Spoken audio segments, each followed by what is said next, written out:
ও গো আল্লাহ আহাদ, আমি তুলি দুটি হাত, তোমার সৃষ্টির দেব দুটি ভাত, কবুল করো খোদা মোর মোনাজাত। আমি সুলাইমান করব দাওয়াত, ও গো আল্লাহ আহাদ, আমি তুলি দুটি হাত, তোমার সৃষ্টির দেব দুটি ভাত। আল্লাহ তোমার সৃষ্টির জীবদেরকে দুটো ভাত খেতে দেবো। আল্লাহ এবার কি বলছে শোনেন, নবী সুলাইমানেরই কথা শুনে আল্লাহ বলেন, ওরে সম্ভব নহে। কেন? আমার কত যে সৃষ্টি, তোমার পড়ে না দৃষ্টি, তোমার দাওয়াতে হবে ত্রুটি। ওগো সুলাইমান করো না দাওয়াত, সৃষ্টির কোলে ওরে আমি আহাদ, ওগো আল্লাহ আহাদ, আমি তুলি দুটি হাত, তোমার সৃষ্টির দেব দুটি ভাত। আল্লাহ তোমার সৃষ্টির যদি ভাত দেব, তো আল্লাহ এরকম যখন বললেন আল্লাহ তুই পারবে না, নবী সুলাইমান বলছে আল্লাহ পারবো না, 70টা উট শুধু সিন্ধুকে চাবি বয়ে নিয়ে যায়। এত টাকা তুমি দিয়েছো আর তোমার সৃষ্টি জীবদেরকে একটু খেতে দিতে পারবো না? আল্লাহ বলছে না, পারবে না। তো বারবার বলায় নবী সুলাইমান আল্লাহর কাছে বলছে আল্লাহ হয় দুপুর বেলা দাও না রাতের বেলা দাও, একসাথে দাও। আল্লাহ অনুমতি দিচ্ছেন, শুনছেন তো আপনারা? আল্লাহ অনুমতি দিচ্ছেন। অনুমতি সুলাইমান তোমায় দিলাম, খানা পাকাও তুমি যাবে মেহমান। যাও কুটুম যাবে। সমুদ্রের পাশে বিরাট ময়দান, তক্তে উড়িতেছে নবী সুলাইমান। তক্তে ভাসছে, কোথায় রান্না বান্না হচ্ছে না হচ্ছে, হঠাৎ এক মেহমান এসেছে, কুটুম। এক মেহমান এলো, বললে খিদে মন পেল, নবী সুলাইমান কোথায় মোর ভালো, নবী সুলাইমান তুমি আমায় খেতে দাও, ও গো নবী আমি ক্ষুধায়। ও নবী সুলাইমান খুব খিদে পেয়েছে, তাড়াতাড়ি খেতে দেন। নবী সুলাইমান বলছে বিনা দাওয়াতে আসুনি তো? তো বলছে না না, খোদার আদেশে আমি এসেছি, দাওয়াত করেছ মোদের আমি শুনেছি, সবার আগে গো খেতে দাও আমায়, মৎস্য মেহমান বলছি তোমায়। কুটুমকে বলেন তো মাছ। নবী সুলাইমান বলছেন ও গো তাই যদি হয় খানা খাও ভাই, খানা খাই মৎস্য আর সীতা নাই, ও গো নবী আর খাদ্য কোথায়, খেয়ে ফেলিলাম আমি এক লোকমায়। একটু জোরে বলুন না সুবহানাল্লাহ। 6 মাসের রান্না একই গালে খেয়ে বলছে আর দেন। নবী সুলাইমান বলছে সর্বনাশ, 6 মাস ধরে রান্না করলাম আর এক কুটুম একই গালে খেয়ে বলছে আর দেন। নবী সুলাইমান কুটুমটাকে ডাকছে, কুটুম শোনো, আশা ছিল মনে খাবে গো সবাই, কেমনে খেলে মৎস্য বনিবে আমায়, ইচ্ছা ছিল সকলকে খেতে দেবো, তুমি একা কি করে খেয়েছো একটু বলবে? কুটুম তখন বলছে আমি এখনো ভুখা, তার মানে আমার পেটে এখনো খিদে আছে, আমি এখনো ভুখা, খেলাম 1 লোকমা, প্রতিদিন খোদা দেয় 3 লোকমা। একটু জোরে বলুন না সুবহানাল্লাহ। তুমি তো 1 লোকমা খেতে দিয়েছো, অমন খাদ্য আমার আল্লাহ প্রতিদিন 3 বার করে খেতে দেন। জোরে বলবেন না সুবহানাল্লাহ। তাহলে খেতে দেওয়ার মালিক কে? আল্লাহ। আল্লাহর কাছে চাইবেন। কোনদিন দেখেছেন চৈতলের নদীতে লরি লরি খাদ্য দিতে? দেখেছেন ভাই? হাসনাবাদে, বসিরহাটে কোন নদীতে দেখেননি খাদ্য দিতে? তাহলে সেই নদীতে মাছ আছে না নাই? সমুদ্রে মাছ নেই ভাই, তাদের খেতে দেন কে? তাদের যদি দেন আল্লাহ, তাহলে আমাদের কে দেবেন?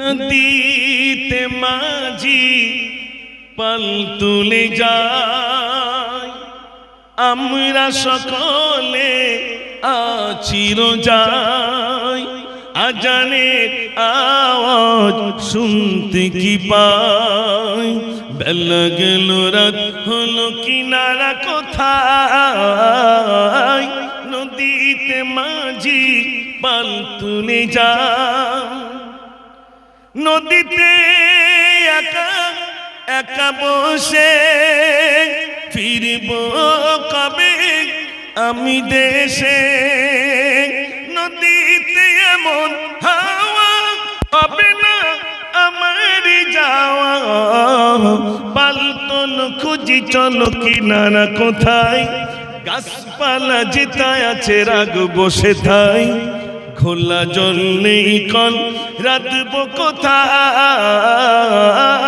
নদীতে মাঝি পাল তুলে যায়। দাদা হুজুর দাদা হুজুর তুমি দিলের আয়না, ফুরফুরার দিওয়ানা দিওয়ানা দাদা পীরের দিওয়ানা, ফুরফুরার দিওয়ানা দিওয়ানা দাদা পীরের দিওয়ানা। দাদা হুজুর তুমি দিলের আয়না, ফুরফুরার দিওয়ানা দিওয়ানা দাদা পীরের দিওয়ানা, ফুরফুরার দিওয়ানা দিওয়ানা দাদা পীরের দিওয়ানা।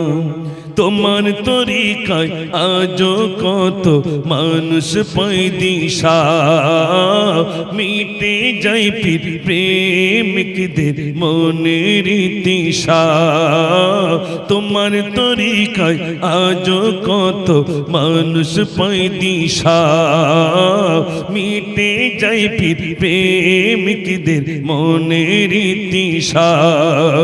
তোমারও জাতি পাই গো ময়রা সন্তনা, ফুরফুরার দিওয়ানা দিওয়ানা দাদা পীরের দিওয়ানা, ফুরফুরার দিওয়ানা দিওয়ানা দাদা পীরের দিওয়ানা। দাদা হুজুর তুমি দিলে আয়না, ফুরফুরার দিওয়ানা দিওয়ানা দাদা পীরের দিওয়ানা। পাঁচ হুজুর আর পীর জাদাদের জানাই মোরা সালাম, তোমাদের ওই প্রেমে মোরা লিখে যাই শত কালাম। পাঁচ হুজুর আর পীর জাদাদের জানাই মোরা সালাম, তোমাদের ওই প্রেমে মোরা লিখে যাই ওই কালাম। ফুরফুরাকে আমরা কবু ভুলবো না, ফুরফুরার দিওয়ানা দিওয়ানা দাদা পীরের দিওয়ানা, ফুরফুরা দিওয়ানা দিওয়ানা দাদা পীরের দিওয়ানা। নারে তাকবীর।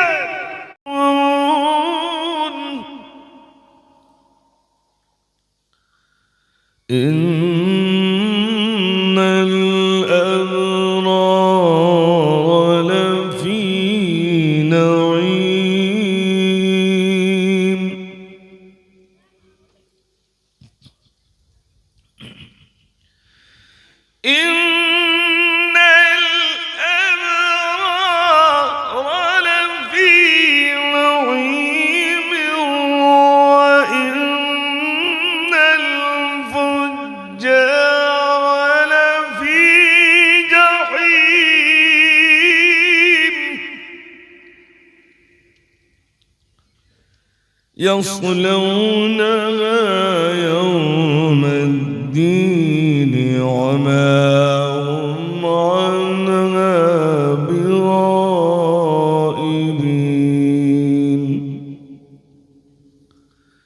صدق الله العظيم.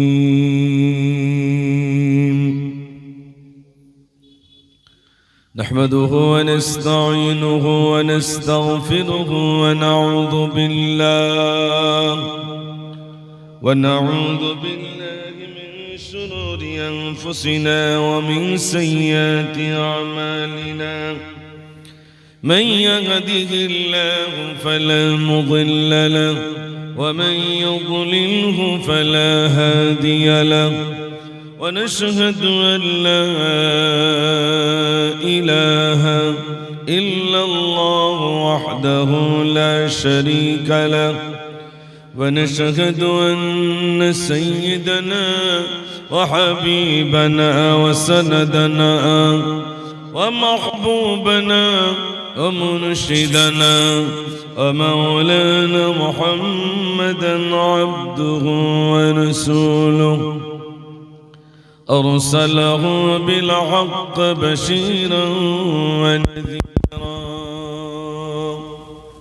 وداعيا إلى الله بإذنه وسراجا منيرا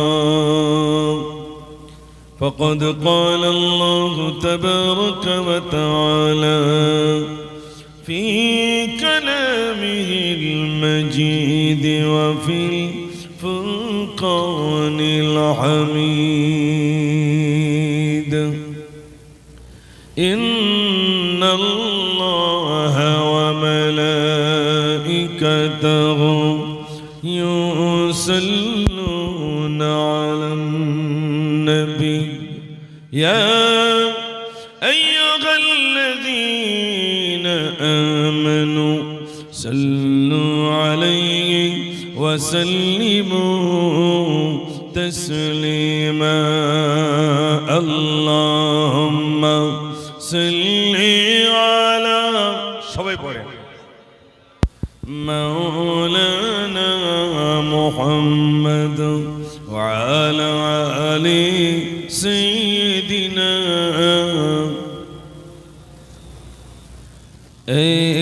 साज गंबद वाले मंजूरी दुआ करना जब वक्त नज़र आए दीदार अता करना जरा बोलो ना सुभान अल्लाह সবাই বলেন সুবহানাল্লাহ এই নূর খোদা आकर आँखों में समा जाना या दर पे बुला लेना या ख्वाब में आ जाना ऐ पर्दनशी दिल के पर्दे मेरा करना जब वक्त नज़र आए दीदार अता करना अल्लाहुम्मा सल्ली अला सबाई पढ़े وعلى آل سيدنا एक दिन तुम्हारी नाम मस्जिद हबीला एक दिन तुम्हारी नाम मस्जिद हबीला तोयरी को तोयरी रखो सुन्नती अमलिमान एक दिन तुम्हारी नाम मस्जिद हबीला अल्लाहुम्मा सल्ली अला सबाई पढ़े मौलाना मुहम्मद वअला आलि सय्यिदिना সাল্লাল্লাহু আলাইহি ওয়াসাল্লাম। আর ভাইরা একটু সাইড না হয়ে একটু সামনের দিকে আসলে ভালো লাগতো। দেখেন না যদি সম্ভব হয় এটা এক জায়গায় বসি। জি সামনের দিকে আসেন ভাইরা, একটু সামনের দিকে আসেন। মাশাআল্লাহ মাশাআল্লাহ, তাহলে আমার বলতে সুবিধা হবে। মাশাআল্লাহ, সবাই আসেন ভাই, পিছনে না থেকে একটু সামনের দিকে আসেন। আলহামদুলিল্লাহ, আল্লাহ পাক এই বরকতময় রজনীতে আল্লাহ আমাদের আসার সুযোগ দিয়েছেন। আবার কোনোদিন মিলবে কি জানি না, অন্তত সুযোগ যখন মিলেছে রসুলের শানে প্রাণ ভরে ভক্তি ভরে একটু আওয়াজ দিয়ে প্রাণ ভরে দরুদ পড়ি। আল্লাহুম্মা সাল্লি আলা, সবাই বলেন মাওলানা মুহাম্মদ ওয়া আলা আলি সাইয়্যিদিনা। मैं तेरे कुर्बान मोहम्मद, मैं तेरे कुर्बान मोहम्मद, मैं तेरे कुर्बान, मैं तेरे कुर्बान मोहम्मद, मैं तेरे कुर्बान। कई मुज़म्मिल कई मुदासिर या रूहुल कुरान, मैं तेरे कुर्बान मोहम्मद, मैं तेरे कुर्बान। अल्लाहुम्मा सल्ली अला, সবাই পড়েন মাওলানা মুহাম্মদ ওয়া আলা আলি সাইয়্যিদিনা সাল্লাল্লাহু আলাইহি সাল্লাম। সম্মানিত আজকে সবার স্বনামধন্য সভাপতি সাহেব, বিশেষ করে আপনাদের মসজিদের স্বনামধন্য ইমাম সাহেব এবং আমার পূর্ববর্তী বক্তা প্রখ্যাত আলেমে দ্বীন প্রবীণ আলেম, এক বাক্যে জানার নাম আমরা সবাই চিনি জানি, জনাব আলহাজ হযরত মাওলানা ইয়াকুব আলী সাহাব দামাত বরকাতুহুম আলিয়া, এবং সামনে উপবিষ্ট জ্ঞান পিপাসু দিনদার ইমানদার আল্লাহওয়ালা বাজির ভাইরা, আল্লাহ সুবহানাহু ওয়া তাআলার প্রতি প্রশংসা যে আল্লাহ আমাদেরকে দুনিয়ার সমস্ত কর্ম থেকে দূরে রেখে তানার পূত পবিত্র ধর্মসভায় বসার মতো, শোনার মতো, বলার মতো যে আল্লাহ সুযোগ করে দিয়েছেন, সেই মহান স্রষ্টার প্রতি শুকর আদায় করি। সবাই সমস্বরে ভক্তি ভরে প্রাণ ভরে উচ্চ আওয়াজে বলি আলহামদুলিল্লাহ। সবাই বলেন, জি সবাই মিলে একটু বলেন আলহামদুলিল্লাহ। তারপরেই জানাই সাইয়্যিদুল মুরসালিন, সাইয়্যিদুল কাউনাইন, খাতামুন নবিয়্যিন জনাবে মুহাম্মদুর রাসূলুল্লাহ, সকলে বলুন সাল্লাল্লাহু আলাইহি ওয়াসাল্লাম। তানার প্রতি অগণিত দরুদ ও সালাম বর্ষিত হোক, সকলে বলুন আল্লাহুম্মা আমিন।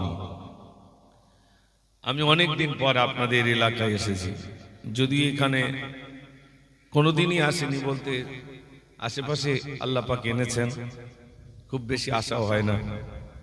আল্লাহ পাক এই বছরে আমাকে এনেছেন, আলহামদুলিল্লাহ। আমরা আল্লাহর কাছে শুকরিয়া আদায় করি যে আল্লাহ পাক বরকতময় রজনীতে আল্লাহ বসার সুযোগ দিয়েছেন। আমরা শুকরিয়া আদায় করে করে শেষ করতে পারবো না। আল্লাহ পারবো ভাই? পারবো না। একদিকে এসআইআরকে কেন্দ্র করে মানুষকে আপনার নাগরিকত্ব কেড়ে নেওয়ার যে পরিকল্পনা, ভোটার অধিকার কেড়ে নেওয়ার জন্য নাম ডিলিট হয়ে গেছে, একটা টেনশন আছে না? নাই। মানুষের একদিকে টেনশন, আর একদিকে ইলেকশন এসে গেছে, সর্বদিক দিয়ে মানুষ প্রেশান হয়ে আছে। তার ভিতর দিয়েও আপনার একটা ধর্মীয় জলসা দিয়েছেন, তার জন্য আল্লাহর কাছে শুকরিয়া আদায় করে আমরা শেষ করতে পারবো না যে এরকম একটা সময়ও কোরআন হাদিসের আলোকে আলোচনার একটা ইন্তজাম করেছেন। আলহামদুলিল্লাহ। আল্লাহ পাক শোনাচ্ছেন, কুল্লাউ কানাল বাহরু মিদাদান লিকালিমাতি রাব্বি লানাফিদাল বাহরু ক্বাবলা আন তানফাদা কালিমাতু রাব্বি ওয়ালাউ জিনা বিমিসলিহি মাদাদা। আল্লাহ রাব্বুল আলামিন বলেন, পৃথিবীর সমস্ত পানিগুলো নিয়ে যদি তোমরা কালি বানাও, পৃথিবীর সমস্ত গাছগুলো কেটে কেটে যদি তোমরা কলম বানাও, এরপরে যদি আমার প্রশংসা লিখতেই থাকো, লিখতে লিখতে লিখতে তোমাদের কালিগুলো শেষ হয়ে যাবে, তথাপি আমার প্রশংসা লিখে লিখে শেষ করা যাবে না। জোরে হবে না? আল্লাহ শুকরিয়া আদায় করে শেষ করতে পারবো না। আল্লাহ রাব্বুল আলামিন আবার বলেন, 7 সমুদ্রের পানিগুলো যদি তোমরা ডবল বানাও। পৃথিবীতে কটা সমুদ্র ভাই? আর ছোটবেলায় কি পড়েছেন? 7 সমুদ্র। তোমার কটা? 7টা। পৃথিবীতে 7টা সমুদ্র, ওটাকে যদি ডবল বানানো যায় কটা হবে? 14টা। আল্লাহ রাব্বুল আলামিন বলেন, এক কথায় সারা পৃথিবীর পানিগুলো যদি তোমরা ডবল বানাও, ডবল বানানোর পরে যদি তোমরা কালি বানাও, কালি বানানোর পরে পৃথিবীর সমস্ত গাছগুলো কেটে কেটে যদি তোমরা কলম বানাও, আর আবার প্রশংসা লিখতে থাকো, লিখতে লিখতে লিখতে তোমাদের কালিগুলো শেষ হয়ে যাবে, তথাপি আমার প্রশংসা লিখে লিখে শেষ করা যাবে না। আল্লাহ শুকরিয়া আদায় করে শেষ করে। এই যে হাওয়া বইছে, দুনিয়া এরকম হাওয়া কেউ দিতে পারবে? জোরে বলেন। এ কুদরতি হাওয়া, যেন শরীর আমাদেরকে কি সুন্দর ঠান্ডা করে দিচ্ছে। আমরা পাখার হাওয়া আর কুদরতি হাওয়া, এটা আলহামদুলিল্লাহ বলেন। আল্লাহ শুকরিয়া আদায় করে কোনো আমরা শেষ করতে পারবো না। আল্লাহ আল্লাহ আমাদের জন্য কত নিয়ামত সৃষ্টি করেছেন। আল্লাহ রাব্বুল আলামিন বলেন, বান্দা আমি সব সৃজন করেছি। আসমান তৈরি করলাম, জমিন তৈরি করলাম। আসমান তৈরি করলাম, বললাম কুন ফায়াকুন হয়ে যাও, হয়ে গেল। জমিন তৈরি করলাম, বললাম কুন ফায়াকুন হয়ে যাও, হয়ে গেল। পাহাড় তৈরি করলাম, ওয়াল জিবালা আওতাদা, পাহাড়কে বানালাম, পেকের মতো গেড়ে দিলাম। যা কিছু তৈরি করেছি শুধু বলেছি কুন ফায়াকুন হয়ে যাও, হয়ে গেল। কিন্তু যখন মানুষ তৈরি করলাম, কুন ফায়াকুন দিয়ে তৈরি করে নাই, বরং আমার কুদরতি হাতে আমি আমার বান্দাদেরকে বানালাম। জোরে হবে না? আল্লাহ আমাদের তৈরি করেছেন সব থেকে সুন্দর করে। যা দেখছেন, যা তৈরি করেছেন আল্লাহ, সব থেকে আমাদেরকে আল্লাহ পাক সুন্দর করে সৃজন করেছেন, তৈরি করেছেন। আল্লাহ রাব্বুল আলামিন বলেন, যা কিছু তৈরি করেছি কুন ফায়াকুন হয়ে যাও, হয়ে গেল। মানুষ তৈরি করার সময় কুন ফায়াকুন দিয়ে তৈরি করে নাই। আল্লাহ পাক বলছেন, আমার কুদরতি হাতে আমি আমার বান্দাদেরকে বানালাম। যে আল্লাহ আমাদেরকে তৈরি করেছেন এত সুন্দর করে, সেই আল্লাহ আবার আমাদেরকে ডাক দেবেন। ডাকবেন না ভাই? যিনি তৈরি করেছেন, যিনি প্রেরণ করেছেন, আমাদের পাঠিয়েছেন কে? আল্লাহ। আবার ডেকে নেবেন কে? আল্লাহ। আল্লাহ রাব্বুল আলামিন জানেন আমার বান্দা দুনিয়ায় কি ভুলে যাবে। এই জন্য আল্লাহ পাক যুগে যুগে নবী প্রেরণ করেছেন। আদম নবী থেকে নিয়ে পর্যন্ত অগণিত নবী রাসূল আল্লাহ প্রেরণ করেছেন। নবীরা মানুষদের কাছে নসিহত করেছেন, ইয়া আইয়ুহান নাস, হে মানুষ সকলেরা, কুলু লা ইলাহা ইল্লাল্লাহ তুফলিহুন, তোমরা বলো আল্লাহ ছাড়া কোনো মাবুদ নাই। যত নবী এসেছেন মানুষের কাছে নসিহত করেছেন, ইয়া আইয়ুহান নাস, হে মানুষ সকলেরা। নবীগণ মানুষদের কাছে নসিহত করেছেন। ভাইরা আমার, সকল নবী মানুষের কাছে বলেছেন লা ইলাহা ইল্লাল্লাহ। আদম নবী বলেছেন আদম শফিউল্লাহ। ইব্রাহিম নবী বললেন লা ইলাহা ইল্লাল্লাহ, ইব্রাহিম খলিলুল্লাহ। মুসা নবী বলেছেন লা ইলাহা ইল্লাল্লাহ, মুসা কালিমুল্লাহ। আমার আপনার নবী বলেছেন লা ইলাহা ইল্লাল্লাহ, মুহাম্মাদুর রাসূলুল্লাহ সাল্লাল্লাহু আলাইহি সাল্লাম। তাহলে নবীগণ মানুষের কাছে নসিহত করেছেন। এই নসিহত 1-2 বছর নয়, 5 বছর 10 বছর নয়। শুধু নবী মানুষের কাছে নসিহত করেছেন, দাওয়াত দিয়েছেন 950 বছর ধরে। বলেছেন কত বছর? 950 বছর। ও ভাই, 950 বছর বলে বলে 950 বছর মানুষের কাছে বলেছেন। তোমরা বলো লা ইলাহা ইল্লাল্লাহ। কত বছর? 950 বছর। 950 বছর বলে বলে মাত্র 40 জন আল্লাহ বলনেওয়ালা হয়েছে। কতজন? 40 জন আল্লাহ বলনেওয়ালা হলো। নবী রাগ করে বলছেন, আল্লাহ 950 বছর ধরে তোমার বান্দাদের কাছে নসিহত করলাম, আর 40 জন আল্লাহ বলনেওয়ালা হলো। মিলাদ করে ক বছর হয়? 950 বছর। আর হেদায়েত হয়েছে কজন? 40 জন। আর সব ফিরে গেল, মানল না। নূহ নবী রাগ করে বলছে, আল্লাহ আমি সহ্য করতে পারছি, ও সব তুমি শেষ করে দাও। আল্লাহ কি বোঝাচ্ছে দেখেন। আল্লাহ রাব্বুল আলামিন বললেন, নূহ, হে নূহ, তুমি মাটি দিয়ে কিছু পাত্র বানাও। নূহ নবী বললেন, আল্লাহ কতগুলো পাত্র বানাবো? আমার আল্লাহ বলেন, অগণিত মাটির পাত্র বানাও। অগণিত মাটির পাত্র বানানো হয়ে গেল। আল্লাহ এবার কি করব? আমার আল্লাহ বললেন, নূহ, মাটির পাত্রগুলো তুমি রোদে তাপে শুকনো করো। সবগুলো শুকনো করা হয়ে গেল। আল্লাহ এবার কি করব? আমার আল্লাহ বললেন, নূহ, মাটির পাত্রগুলো তুমি আগুন দিয়ে পোড়ানোর ব্যবস্থা করো। সবগুলো পোড়ানো হয়ে গেল। আল্লাহ এবার আমি কি করব? আমার আল্লাহ বললেন, নূহ, মাটির পাত্রগুলো যখন তুমি এক কাজ করো, সবগুলো পুড়িয়ে ফেলো। পোড়ানো তো হয়ে গেল। আল্লাহ বলে, এক কাজ করো, এবার লাইন দিয়ে দাও, আর একটা লাঠি দিয়ে সবগুলো তুমি ভেঙে ফেলো। তৈরি করতে বলেছেন, রোদ্রে শুকনো করতে বলেছেন, আগুন দিয়ে পোড়াতে বলেছেন, এবার কি করতে বলেছেন ভাই? ভেঙে ফেল, লাইন দাও আর এক মুঠোতে ভাঙো। নূহ নবী বলছে, আল্লাহ এত কষ্ট করে তৈরি করলাম, রোদ্রে শুকনো করেছি, আবার একটা মাটির জিনিস তৈরি করতে তো একটা সময় যায় না, যায় না ভাই? তা রোদ্রে শুকনো করলাম, পোড়ালাম, আবার ভাঙবোর প্রতি তো একটা মায়া এসে গেছে। আপনি একটা শখ করে ঘর করেছেন, ভাঙতে কষ্ট হবে না? হবে না? কষ্ট হবে না? তা নূহ নবীর আল্লাহ বললেন, তুমি মাটির পাত্র বানাও। মাটির পাত্র বানিয়েছে। এবার আল্লাহ আবার কি বলছে? ভেঙে ফেলো। নূহ নবী ওর উত্তর দিচ্ছে আল্লাহর কাছে। নূহ নবী বললেন, আল্লাহ এত কষ্ট করে বানালাম, মাটির পাত্র বানালাম, রোদ্রে তাপে শুকনো করলাম, আগুন দিয়ে পোড়ালাম, আল্লাহ এগুলো তো ভাঙতে আমার কষ্ট হয়। আমার আল্লাহ বললেন, নূহ, মাটির পাত্রগুলো যদি তোমার ভাঙতে কষ্ট হয়, এই মাটির পাত্রটা তুমি বানিয়েছো বলে ওই মাটির পাত্রের প্রতি তোমার মহব্বত এসে গেল, ওটা ভাঙতে কষ্ট হয়। এ আমার নূহ, ভালো ভালো, এই মানুষ থেকে বানালাম আমি তো মহব্বত করে আমার বান্দাদেরকে তৈরি করলাম, তাহলে বলো ওই মাটির পাত্রগুলো যদি তোমার ভাঙতে এত কষ্ট হয়, আমার বান্দাদিগের মেরে দিতে কি আমি রব্বুল আলামিন আমার কষ্ট হবে না? জোরে হবে না? ওটা যদি তোমার ভাঙতে কষ্ট হয়, আমার বান্দাদেরকে মেরে দিতে আমার কষ্ট হয়। কষ্ট দিতে আল্লাহ আমার বান্দাদেরকেও কষ্ট দিতে আমার কষ্ট হয়। একটু জোরে বলবেন না সুবহানাল্লাহ? আল্লাহ কত দয়াবান। এক্ষুনি দেখেন, আপনি ভেবিয়ায় ওই ওটা কি বলে মোটটার নাম না, খড়মপুর না, আপনাদের দক্ষিণ ভেবি, ওদিক যাওয়া হয়তো, আবার এদিক খড়মপুর যাওয়া হয়, দুদিকে আপনাদের বাজার। কোনো কি একটু অন্যায় করেছে, ভিডিও করে নেবে, নেবেন না নেবেন? সোশ্যাল মিডিয়া ছেড়ে দেয়, দেখ এই লোকটা এই করেছে, এই করেছে, এই করেছে।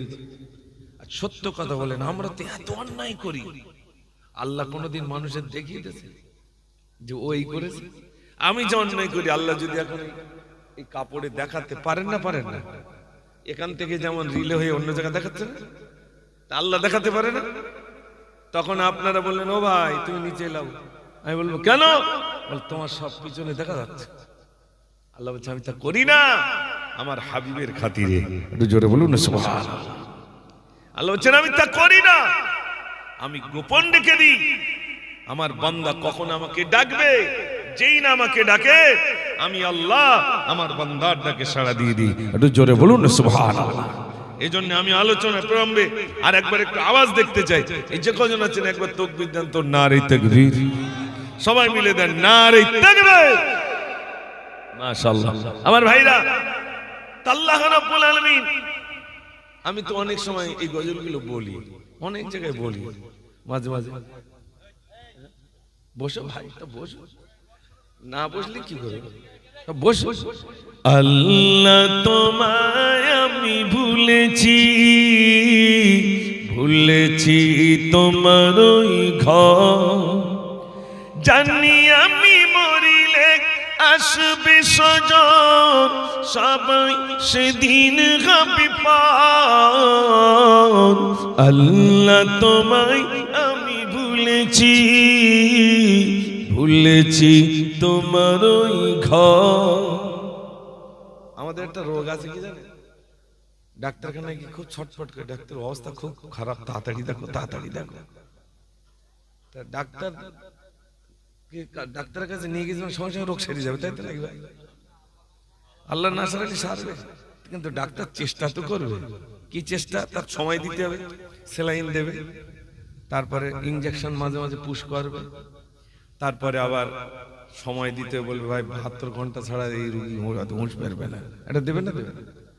আমি একটা ডাক্তার সব উঠেছি, এখন স্যালাইন যদি খুব জোরে দেই তা রক্ত ওজন উঠবে না? উঠবে না, আস্তে আস্তে দিতে হবে তো। কিন্তু আমাদের রোগী খুব ছটফট করে, তাড়াতাড়ি ভাই তাড়াতাড়ি ভাই। তার মানে তুমি তাড়াতাড়ি গজল বলা শুরু করো। আরে বলবো তো, আগে লিখটা সারাই করলে না তো হাওয়াটা দেবো কি করে, তাই তো নাকি? আলোচনা তো হবেই, তারপরে তো শোনাবো ইনশাআল্লাহ। শোনাবো, কেন শোনাবো না? এসেছি আর আসবো, আবার আল্লাহ কবে আনবেন? একবার তাকবীর জোরে হবে না? নারে তাকবীর। ইলেকশন তো গলা একটু জামজাম হবে, যেহেতু সব চেঁচিয়ে চেঁচিয়ে গলা সব বসে যাচ্ছে, স্বাভাবিক। আল্লাহর নামটা আর একটু জোরে হবে না? নারে তাকবীর। আমি আজকে গজল লিখেছি এই আল্লাহকে কেন্দ্র করে।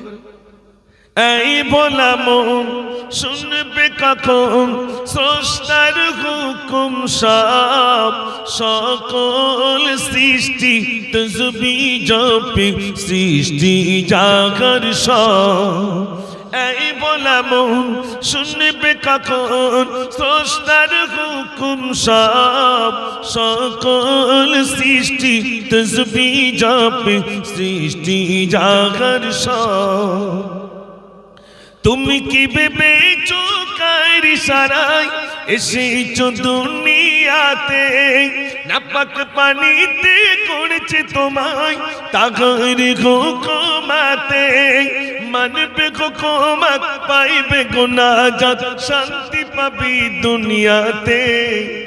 বলো আল্লাহ, বলো আল্লাহ, বলো আল্লাহু আল্লাহ, বলো আল্লাহ, বলো আল্লাহ, বলো আল্লাহু আল্লাহ। নারে তাকবীর। ইয়াকুব হুজুরের সঙ্গে আমরা জিকির করেছি তো নাকি? তাহলে কি বলে ডেকেছি? আল্লাহ আল্লাহ আল্লাহ। এর ভিতরেই তো শান্তি আছে। আলা বিযিকরিল্লাহি তাতমাইন্নুল কুলুব। শান্তি যদি পেতে চাও একমাত্র কার স্মরণে শান্তি? আল্লাহর স্মরণে শান্তি আছে। তাই বলছিলাম যুগে যুগে নবী এসেছেন, কার কথাটা স্মরণ করিয়ে দিচ্ছিলেন? লা ইলাহা ইল্লাল্লাহ, নেই কোনো মাবুদ আল্লাহ ছাড়া। তাহলে নূহ নবী কত বছর বলেছেন? 950 বছর। মাশাআল্লাহ, আপনারা খুব মন দিয়ে শুনছেন। এই দেখেন আমার উত্তর চব্বিশ বক্তব্য রাখতে ভালো লাগে, কারণ অন্যান্য রাজ্যে আল্লাহ অন্যান্য জেলায় নিয়ে গেছেন, রাজ্যে নিয়ে গেছেন, কিন্তু উত্তর চব্বিশ মানুষ এখানে বক্তব্য রাখা অনেক কঠিন। এনারা অনেক বোঝেন এবং আল্লাহ পাক বুঝদার বান্দা বানিয়েছেন। ওয়াজ কিভাবে মানুষ করে, একবার যদি বসিরহাটের জমিনে বিশেষ করে আমাদের এই উত্তর চব্বিশ পরগনায় যদি কোনো বক্তা বক্তব্য রাখে একবার শেখে, তার আর কোনো অসুবিধা হবে না। অন্যান্য রাজ্যে আর তার কোনো টেনশন নেই। এখান থেকে বহুত কিছু মানে ঝালাই করিয়ে নিয়ে, এটা হলো আল্লামা হুজুরের দেশ। একটু জোরে বলুন না সুবহানাল্লাহ। কার দেশ এটা? আল্লামা হুজুরের। আল্লামা হিন্দ আল্লামা রুহুল আমিন শাহ রাহমাতুল্লাহ আলাইহি জেলায় শুয়েছেন, যিনি একটা দুটো কিতাব লেখেননি, 150 অধিক কিতাব লিখে জাতির জন্য উপহার দিয়ে গেছেন। আর বলেছেন আমি রুহুল আমিন ওই বাড়িতে রয়েছি যে বাড়িতে আমার কিতাব রয়েছে। জোরে বলবেন না সুবহানাল্লাহ। আমরা সিলসিলা ফুরফুরা মতাদর্শের মানুষ, তানাকে নিয়ে কতটা গবেষণা করেছি। দেওবন্দি বড় বড় আলেমরা গবেষণা করেছেন আর বলছেন আল্লামা হুজুরের মতো মানুষ আজও বাংলায় জন্ম নেননি। কারা বলছেন এটা? দেওবন্দি আলেমরা বলছে আজও পর্যন্ত জন্ম নেয়নি তানার মতো আলেম। কিভাবে প্রমাণ দিচ্ছেন? বলছে তানার কিতাব প্রমাণ দিচ্ছে তিনি কত বড় মাপের আলেম ছিলেন। জোরে বলুন না সুবহানাল্লাহ। কোনটা লিখে যান না আমাদের জন্য? একটু বলুন কোনটা লিখে যাননি, কোনটা দিয়ে যাননি? আমরা ঋণ শোধ করতে পারবো না। এই তো আজকে আপনাদের এখানে আপনার জলসা হচ্ছে, কত দোকান বসেছে। একজন যদি বসে যদি কেতাব নিয়ে বসে, বিক্রি হবে বলে মনে হয়? মাছি উড়বে, কেতাব কিনবে না মুসলমান। অথচ চার দোকানে গিয়ে ঘাড় বেঁধে ঠেলবে আর বলে আমি বিরাট জানি। বলবে না? বলবে না? আমার বিরাট জ্ঞান, আমি বিরাট জানি। আল্লামা হিন্দ আল্লামা রুহুল আমিন রাহমাতুল্লাহ আলাইহি 150 অধিক কিতাব লিখে জাতির জন্য তিনি উপহার দিয়ে গেছেন। জোরে বলুন না সুবহানাল্লাহ। ভাইরা, এই জন্য জ্ঞান আমাদেরকে সঞ্চয় করা লাগবে। জ্ঞান এমন জিনিস, জ্ঞান হলো জ্যোতি, যা মানুষকে পথ দেখায়, যা মানুষকে পথ দেখায়। ও সোনার ভাইরা আমার, আমি বলছিলাম নবীগণ মানুষদের কাছে নসিহত করেন, ইয়া আইয়ুহান নাস, হে মানব সকলেরা, কুলু লা ইলাহা ইল্লাল্লাহ তুফলিহুন, তোমরা বলো আল্লাহ ছাড়া কোনো মাবুদ নাই। নূহ নবী বললেন, ইয়াহইয়া নবী বললেন, জাকারিয়া নবী বললেন, সুলাইমান নবী বললেন, সকল নবী মানুষের কাছে নসিহত করেছেন তোমরা বলো লা ইলাহা ইল্লাল্লাহ। আমাদের নবী সরকারে দো আলম জনাবে মুহাম্মদ রাসূলুল্লাহ সাল্লাল্লাহু আলাইহি সাল্লাম, তিনি 1 বছর নয়, 2 বছর নয়, মাত্র 3 বছর ধরে মানুষের কাছে নসিহত করেছেন লা ইলাহা ইল্লাল্লাহ। কত বছর? 23 বছর মানুষের কাছে বলেছেন লা ইলাহা ইল্লাল্লাহ মুহাম্মাদুর রাসূলুল্লাহ। ভাইরা আমার, 3 বছর ধরে নসিহত করেছেন। 23 বছরের ভিতরে যারা মদ খেত তারা মদ খাওয়া ছেড়ে দিল, যারা জুয়া খেলতো তারা জুয়া খেলা ছেড়ে দিল, যারা টিকিট খেলতো তারা টিকিট খেলা ছেড়ে দিল, যারা ব্যভিচার করতো তারা ব্যভিচার করা ছেড়ে দিল, যারা মদ খেত তারা মদ খাওয়া ছেড়ে দিল। এক কথায় সমস্ত কর্মগুলো, কুকর্মগুলো ছেড়ে দিয়ে ইসলামের সুশীতল ছায়াতলে আশ্রয় নিয়ে ইসলামের কলমা পড়ে মুসলমান হয়ে গেলে। কত বছর? 23 বছরের ভিতরে। 23 বছরের ভিতর মানুষ দলে দলে ইসলাম কবুল করেছে। একটু জোরে বলুন না সুবহানাল্লাহ। আজকে এক শ্রেণীর মানুষ আমাদেরকে বলছে ইসলাম তলোয়ারে আসেনি, ইসলাম তলোয়ারে এসেছে। মানুষকে তলোয়ার দেখিয়ে দেখিয়ে, ভয় দেখিয়ে মানুষ ইসলাম কবুল। এটা হয়েছে ভাই? কেউ বলতে পারবে? মানুষকে জোর করিয়ে আপনার তলোয়ার দেখিয়ে ইসলাম কবুল করানো হয়েছে? কেউ বলেছে? পারবে না, কাউকে নয়, কাউকে জোর করে ইসলাম কবুল করানো হয়নি আর হবে না। ও সোনার ভাইরা আমার, ইসলাম এমনি আসে নাই। ইসলাম তলোয়ারে নয়, বরং উদারতায়। বিশ্বনবী সাল্লাল্লাহু আলাইহি ওয়াসাল্লাম মানুষের কাছে ইসলামের দাওয়াত দিয়েছেন। ইসলামের দাওয়াত দিতে গিয়ে তাকে অনেক মেহনত করতে হয়েছে, অনেক কষ্ট করতে হয়েছে। মানুষের দুয়ারে দুয়ারে গেছেন, তুমি বলো লা ইলাহা ইল্লাল্লাহ। কিছু মানুষ রাসূলের মুখে থু করে থুতু দিয়েছে। নবীজি দুটো হাত উঁচু করে বললেন আলহামদুলিল্লাহ। তারা চিন্তা করলো কেমন মানুষ, যে মানুষটার মুখে আমি থুতু দিলাম আর ওই মানুষটা বললেন আলহামদুলিল্লাহ। এখানে যারা আছেন, আমরা যারা আছি, কালকে যদি কাউকে বলে চলেন ভাই মসজিদে যাই নামাজ পড়ে আসি, সে যদি থু করে থুতু দেয়, আপনি আলহামদুলিল্লাহ বলবেন না লাঠির খোঁজ করবেন? কথা বলে তখন কি বলবেন? লাঠি ডালিয়ে বলবেন তো। আর নবীজি বলছেন যে তার মুখে থুতু দেওয়া হলো, দুটো হাত উঁচু করে বলছেন আলহামদুলিল্লাহ। ভাইরা আমার, বেঈমানের চিন্তা করলে হারে কেমন মানুষ, যে মানুষটার মুখে থুতু দিলাম ওই মানুষটা বললেন আলহামদুলিল্লাহ, আমি বুঝেছি অন্য কেউ নয়। আর বলতে হলো না, সঙ্গে সঙ্গে ইসলামের কলমা পড়ে মুসলমান হয়ে গেলে। আমার নবীজির আদর্শ দেখে, চরিত্র দেখে ইসলামের কলমা পড়ে মুসলমান হয়ে গেলে। ভাইরা, 23 বছর মেহনত, এত কষ্ট করেছেন, মানুষের দুয়ারে দুয়ারে গেছেন। তুমি বলো লা ইলাহা ইল্লাল্লাহ, আমি হলাম মুহাম্মাদুর রাসূলুল্লাহ সাল্লাল্লাহু আলাইহি ওয়াসাল্লাম। মানুষের কাছে দুয়ারে দুয়ারে গেছেন, কুস্তি লড়েছে। এমন কি বেঈমানেরা বলছে মুহাম্মদ সাল্লাল্লাহু আলাইহি ওয়াসাল্লাম ওই খেজুর গাছের মাথাটা যদি আনতে পারেন আমরা কলমা পড়বো। আল্লাহর নবী বললেন, এ খেজুর গাছের মাথা তুমি আল্লাহর হুকুমে চলে এসো। খেজুর গাছের মাথা আল্লাহর হুকুমে চলে এলো। তখন তারা বলতে শুরু করলো, জীবনে অনেক জাদুকর দেখেছি, এমন জাদুকর দেখি নাই, খেজুর গাছের মাথাটা পর্যন্ত চলে এলো। ভাইরা আমার, বিশ্ব নবী সাল্লাল্লাহু আলাইহি সাল্লামকে বা সম্বোধন করে বলছে, মুহাম্মদ সাল্লাল্লাহু আলাইহি সাল্লাম, খেজুর গাছের মাথাটা যেমন ছিল তেমন লাগিয়ে দিলে কলমা পড়বো। নবীজি বললেন, সত্য কি বলো? বেশ, আমরা কলমা পড়বো। আল্লাহর নবী বললেন, খেজুর গাছের মাথা যেমন ছিল তেমন হয়ে গেল। তথাপিও তাদের নসিবে কলমা জুটলো না। আল্লাহ তাদের হেদায়েত দেননি।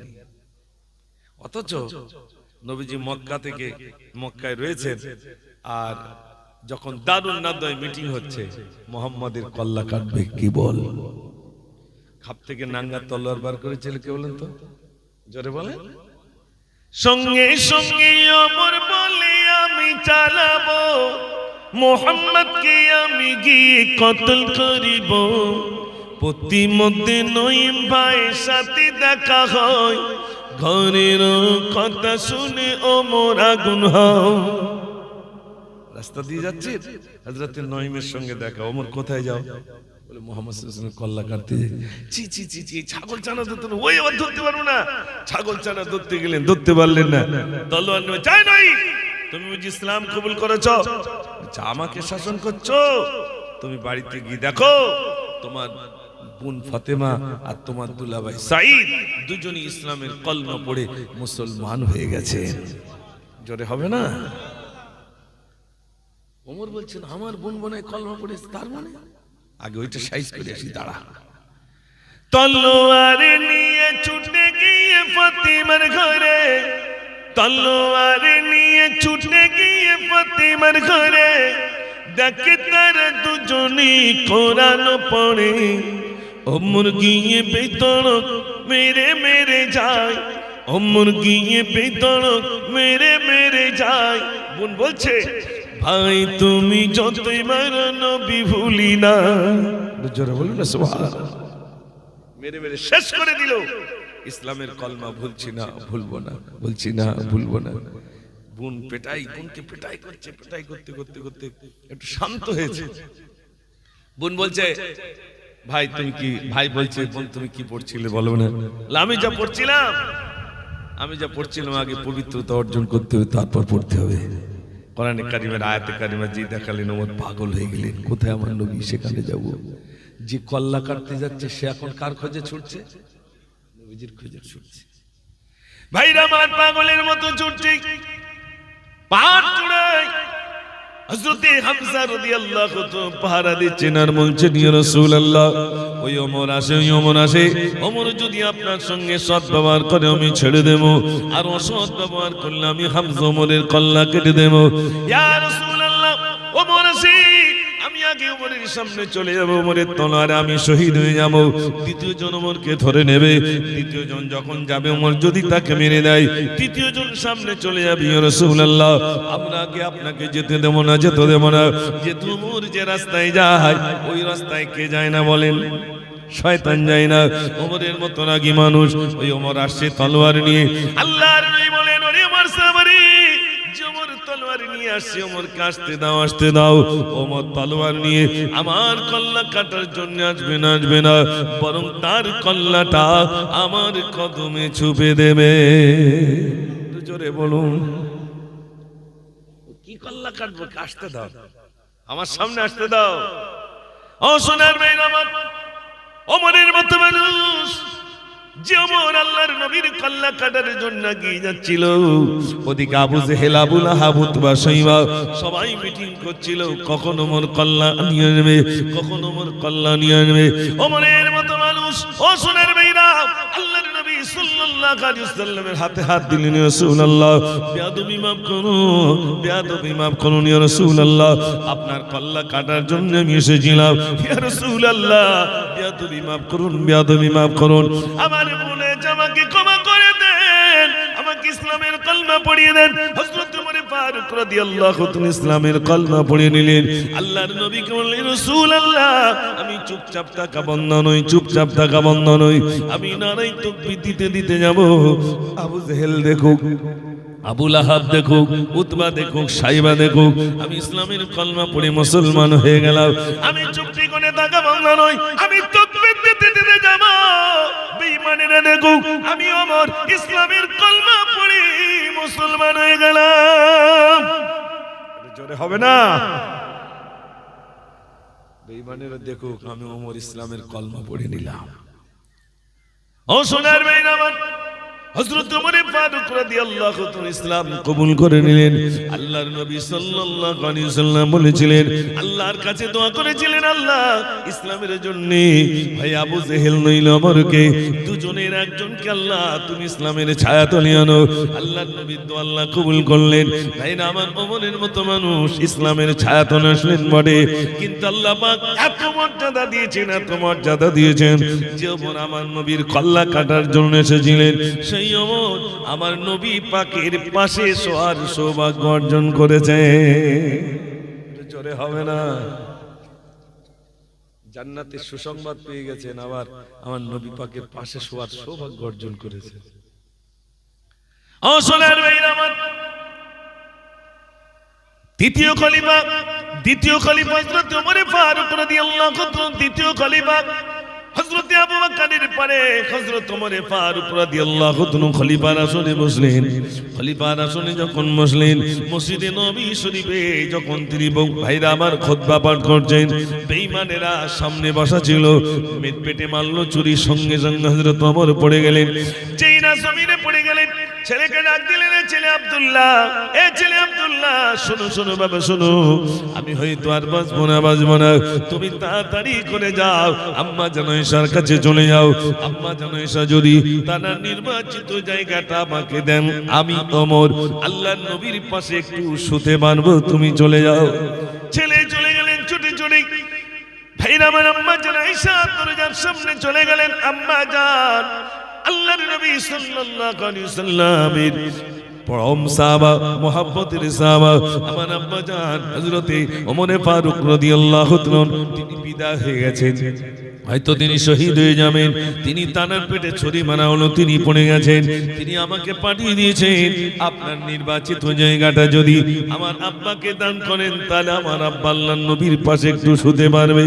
আম্মা জান আয়েশা বললেন, এ বাবা ছেলে তুমি যাও, তোমার আব্বাকে গিয়ে বলো আমার নির্বাচিত জায়গাটা না আমার জন্য রাখলাম না, বরং তোমার আব্বার জন্য আমার জায়গাটা আমি হাদিয়া দিয়ে দিলাম। এটা আমার জন্য রাখলাম না, দিয়ে দিলাম। হযরত ওমরের কাছে এসে বললেন, আব্বা আম্মা জান দিয়ে দিয়েছেন। হযরত ওমর বললেন, না না না না, আমি জীবিত রয়েছি জন্য হয়তো আমার সম্মানার্থে এমন কাজ করেছে। এ বাবা ছেলে শোনো, আমি যখন ইন্তেকাল হয়ে যাব, আমার কাফনের কাপড় পরিধান করিয়ে আম্মা জান আয়েশা দরজার সামনে গিয়ে রাখবে। তিনি যদি মনে করেন মদিনার সাধারণ মানুষদের পাশে কবর হবে, আমি ওমর আমার কবরটা মদিনার সাধারণ মানুষদের পাশে দিও। তিনি যদি মনে করেন না না না না, ওমরের কবরটা মদিনার সাধারণ মানুষদের পাশে হবে, তো ওখানে আমার কবর দিও। তিনি যদি মনে করেন আল্লাহর নবীর পাশে হবেন, তাহলে সেটাই তুমি করবে। আম্মা জান আয়েশা দরজার সামনে গিয়ে রাখা হলো। আম্মা জান, আমার আব্বা জান শহীদ হয়ে গেছেন, এই তানার লাশটা আমি নিয়ে চলে এলাম। আমার আম্মা জান আয়েশা বললেন, এ বাবা ছেলে আব্দুল্লাহ শোনো, তোমার আব্বা জান ভাগ্যবান, তোমার আব্বা জান সৌভাগ্যবান, আমার জায়গাটা আমার জন্য রাখলাম না, আমি তোমার আব্বার জন্য আমার জায়গাটা আমি হাদিয়া দিয়ে দিলাম। জোরে হবে না? একটু তাকবীর দেন দেখি, নারে তাকবীর, আরো জোরে দেন নারে তাকবীর। কি এমন কাজ করেছেন, নবী পাকের পাশে শোয়ার সৌভাগ্য অর্জন করেছেন। ভাইরা, যিনি কল্লা কাটতে যাচ্ছিলেন, জীবন পরিবর্তন করে আমার রাসূলের পাশে শোয়ার সৌভাগ্য অর্জন করেছেন, জান্নাতের সুসংবাদ পেয়ে গেছেন দুনিয়ায়। একটু জোরে বলুন না সুবহানাল্লাহ। ও সোনার ভাইরা, যে ওমর ফারুক রাদিয়াল্লাহু তাআলা ঈদের দিনে কন্দন করছেন, সবাই বলছেন আমিরুল মুমিনিন, ঈদের দিনে কেন এত কাঁদেন? সবাই আনন্দ করেন, আজ ঈদের দিন, খুশির দিন, আপনি কেন কাঁদেন? হযরত ওমর বললেন, বাবা, হযরত ওমর বললেন, আল্লাহর নবী সাল্লাল্লাহু আলাইহি সাল্লাম বলেছেন, ভাইরা আমার, তিনি বললেন, আল্লাহর নবী সাল্লাল্লাহু আলাইহি সাল্লাম বলেছেন, যে ব্যক্তি রমজান পেল অথচ গুনাহ খাতা মার্জনা হলো না, ওই ব্যক্তি ধ্বংস হয়ে যাক। আমি আমার রমজান পেলাম, আমার জীবনের গুনাহ খাতা ক্ষমা হয়েছে কি আমি জানি না। যদি গুনাহ খাতা ক্ষমা হয়ে যায় তাহলে তো আমার আনন্দ, আর গুনাহ খাতা যদি ক্ষমা না হয় তাহলে কিসের আনন্দ? এই জন্য আমি ঈদের দিনে কাঁদি। ভাইরা আমার, যিনি জান্নাতের সুসংবাদ পেয়ে গেছে, তিনি আল্লাহর কাছে বলতেন, ওগো আল্লাহ, আমাকে মানুষ না বানিয়ে যদি পায়খানার পোকা আমাকে বানাতেন। আল্লাহর কাছে টুকরে টুকরে কাঁদতেন আর বলতেন, আল্লাহ, আমাকে যদি মানুষ না বানিয়ে এই পায়খানার পোকা যদি আমাকে বানাতেন, তাহলে আমার আল্লাহ তোমার কাছে হিসাব দিতে হতো না। যিনি জান্নাতের সুসংবাদ পেয়ে গেছে, তিনি পর্যন্ত আল্লাহর কাছে এই দোয়া করতেন, আল্লাহ, পায়খানার পোকা যদি আমাকে বানাতেন তাহলে হিসাব দিতে হতো না। এখানে এতগুলো মানুষ আছি, ওই টেনশন কি কোনোদিন আমাদের হয়েছে? আল্লাহর কাছে হিসাব দিতে হবে, ওসব কোনো ভালাই নাই। ইচ্ছা মতো চলছে, চলছে না ভাই? ইচ্ছা মতো চলছি, আল্লাহর কাছে হিসাব দিতে হবে। শোনেন, গরিবের জন্য 3টে খাতা। কটা খাতা? 3টে। একটা কলমার খাতা, একটা নামাজের খাতা, একটা রোজার খাতা। তাহলে কটা হলো? 3টে। ধনী হলি আর 2টো খাতা বাড়বে। কি কি বলেন তো? একটা হজের খাতা আর একটা যাকাতের খাতা। তাহলে বলুন, 3টে খাতার হিসাব দেওয়া সহজ না 5টা খাতার হিসাব দেওয়া সহজ? হিসাব কি বলে? যত খাতা, খাতা কম হিসাব কম, তাই তো নাকি? এটা যদি পাল্টা বলা যায়, খাতা কম মার কম, খাতা বেশি। জোরে বলে বিশ্বাস হয়? আল্লাহ, শোনেন, এই রামানন্দপুরের মানুষ যে বিরাট ধনী ব্যক্তি তা না। এখানে জানার আছেন যে বিরাট ধনী, তার ধনী লোক আসবেই না, শটে বসবো বলে মনে হয়? অত সহজ আসবেই না। গরিব, গরিবের মর্যাদা কত? ধনীদের থেকে 500 বছর আগে ওই গরিবরা আল্লাহ পাক তাদের দরজা না দিয়ে দেবেন। জোরে বলুন না সুবহানাল্লাহ। কত বছর আগে? 500 বছর। দুনিয়ার 500 বছর না ভাই, দুনিয়ার 500 বছর মানে আখিরাতের 500 বছর মানে দুনিয়ার কোটি কোটি বছর আগে এই গরিবরা আগে দরজা না চলে যাবে। একটা গরিব মারা গেলে কত টাকা ঋণ করে মরতে পারে? আনুমানিক মুদিখানার দোকানে 3000 টাকা, চার দোকানে হয়তো 500 টাকা, তাও অত হবে না। অত বাকি দেবে না চার দোকানদার, দেবে বলে মনে হয়? খুব জোর যদি বাকি হয় 5000 6000 এর উপরে নিয়ে। আর একটা ধনী ব্যক্তি কত টাকা বাকি করে মরে? বিরাট টাকা পাবেন। লাস্টে ইন্তেকালের পরে ইমাম সাহেব বলে, বলবো নাকি? তা সব লোকের চাপে বলতে, তো বলো ভাই, ইনি আমাদের খুব প্রভাবশালী ব্যক্তি ছিলেন, মারা গেছে। তা ব্যবসা করতে গেলে টাকা পয়সা লেনদেন হয়, তা যদি যা পাওনা করি পান, ছেলে আছে দিয়ে দেবে। ছেলে তখন মাথা নাড়ে। ঠিক 5-7 দিন পরে এবার লোকজন আসতে, খোকা, তা তোমার বাপ মরে গেছে, এই দেখো আমি 40,000 পাই। ছেলে দেখি দিচ্ছি, ওই রয়েছে আমার বাপের কবর, ওখানে যাও, ওখানে গিয়ে চাও, ও লোক দিয়ে দেবে। আমি কি বলেছিলাম ও লোকের এইসব ঋণ করতে? ঠিক বলছি না ভুল বলছি ভাই? আমি কি বলেছি বাপের অত টাকা ঋণ করতে? আহা, কার জন্য চুরি করলেন আর কে কি করছে দেখেন। কত টাকা ঋণ করে মরে? আচ্ছা, ঋণ করে যদি মরেন, এই ঋণ করে যদি মরে যায়, এই ঋণটা আপনাকে দিতে হবে না হবে না? জোরে বলে হবে না? তা সেখানে তো টাকা থাকতো না। আপনি মনে করুন আপনার সঙ্গে আমার টাকার বিনিময় হয়েছে, সেখানে গিয়ে এবার আপনি জান্নাতে যাচ্ছেন। এবার আপনার পাওনাদার এসে বলছে, আল্লাহ, ও জান্নাতে যাবে, এটা আমি এত টাকা পাই, এই পাই সেই পাই। আল্লাহর কাছে বলবে, আল্লাহ সেদিন, আল্লাহ তো এরকমটা না, তিনি তো পুঙ্খানুপুঙ্খানু বিচার করনে वाला, তাই তো নাকি? ফামান ইয়ামাল মিসকাল যাররাতিন খায়রান ইয়ারা ওয়া মান ইয়ামাল মিসকাল যাররাতিন শাররান ইয়ারা। যাররা পরিমাণ ভালো কাজ করলে আল্লাহ সেটাও তুলে ধরবেন, যাররা পরিমাণ খারাপ কাজ করলে সেটাও তুলে ধরবেন। যাররা মানে বোঝেন? হ্যাঁ সর্ষে, সেটা পরে বোঝাবো। সামান্য পরিমাণ যদি ভালো কাজ করেন সেটাও আল্লাহ তুলে ধরবেন, সেই আল্লাহ পাক সেদিন আমাদেরকে বদলা দিয়ে দেবেন। ভাইরা ও সোনার ভাইরা আমার, আল্লাহ পাক সেদিন কাহার হয়ে যাবে, আল্লাহ পাক সেদিন রেগে যাবেন আর বলবেন, কে আছো নাজতের মালিক, নিজেকে খোদাই দাবি করেছিলে, নিজেকে খোদা বলেছিলে, কে আছো বলো নাজতের মালিক। ভাইরা আমার, আল্লাহ পাক সেদিন রেগে যাবেন। ও সোনার ভাইরা, এখানে যারা আছেন একটু বলুন, আল্লাহ পাক আমাদেরকে ডাকবেন, কখন ডাকবেন, কোন মুহূর্তে ডাকবেন জানি না, জানি না, জানি না। হযরত ওমর ফারুক রাদিয়াল্লাহু তাআলা নিজে জীবন পরিবর্তন করেছেন। ভাইরা আমার, এমন জীবন পরিবর্তন করেছেন, দেখা গেল এমন জীবন তিনি পরিবর্তন করেছেন। ভাইরা আমার, আল্লাহর নবী সাল্লাল্লাহু আলাইহি সাল্লামের পাশে শোয়ার সৌভাগ্য আল্লাহ তার নসিবে দিয়েছেন। এমন কি জান্নাতের সুসংবাদ আল্লাহ রাব্বুল আলামিন তাকে দিয়ে দিয়েছেন। ও সোনার ভাইরা শোনেন, আজ আমরা এখানে অনেকেই রয়েছি, আমি বোঝানোর জন্য একটা ছোট্ট দৃষ্টান্ত দিই। আমরা অনেকেই স্বপ্ন দেখি না। আল্লাহর একজন বান্দা স্বপ্ন দেখছেন, গভীর রাতে স্বপ্ন দেখছেন একটা বাঘ তাকে তাড়া করে নিয়ে আসে। বাঘের তাড়ায় ছুটতে বেশ কিছু দূর চলে এলেন, সামনে দেখছে বাঘ তাড়া করছে, ছোটা পালাবার কোনো জায়গা পায় না।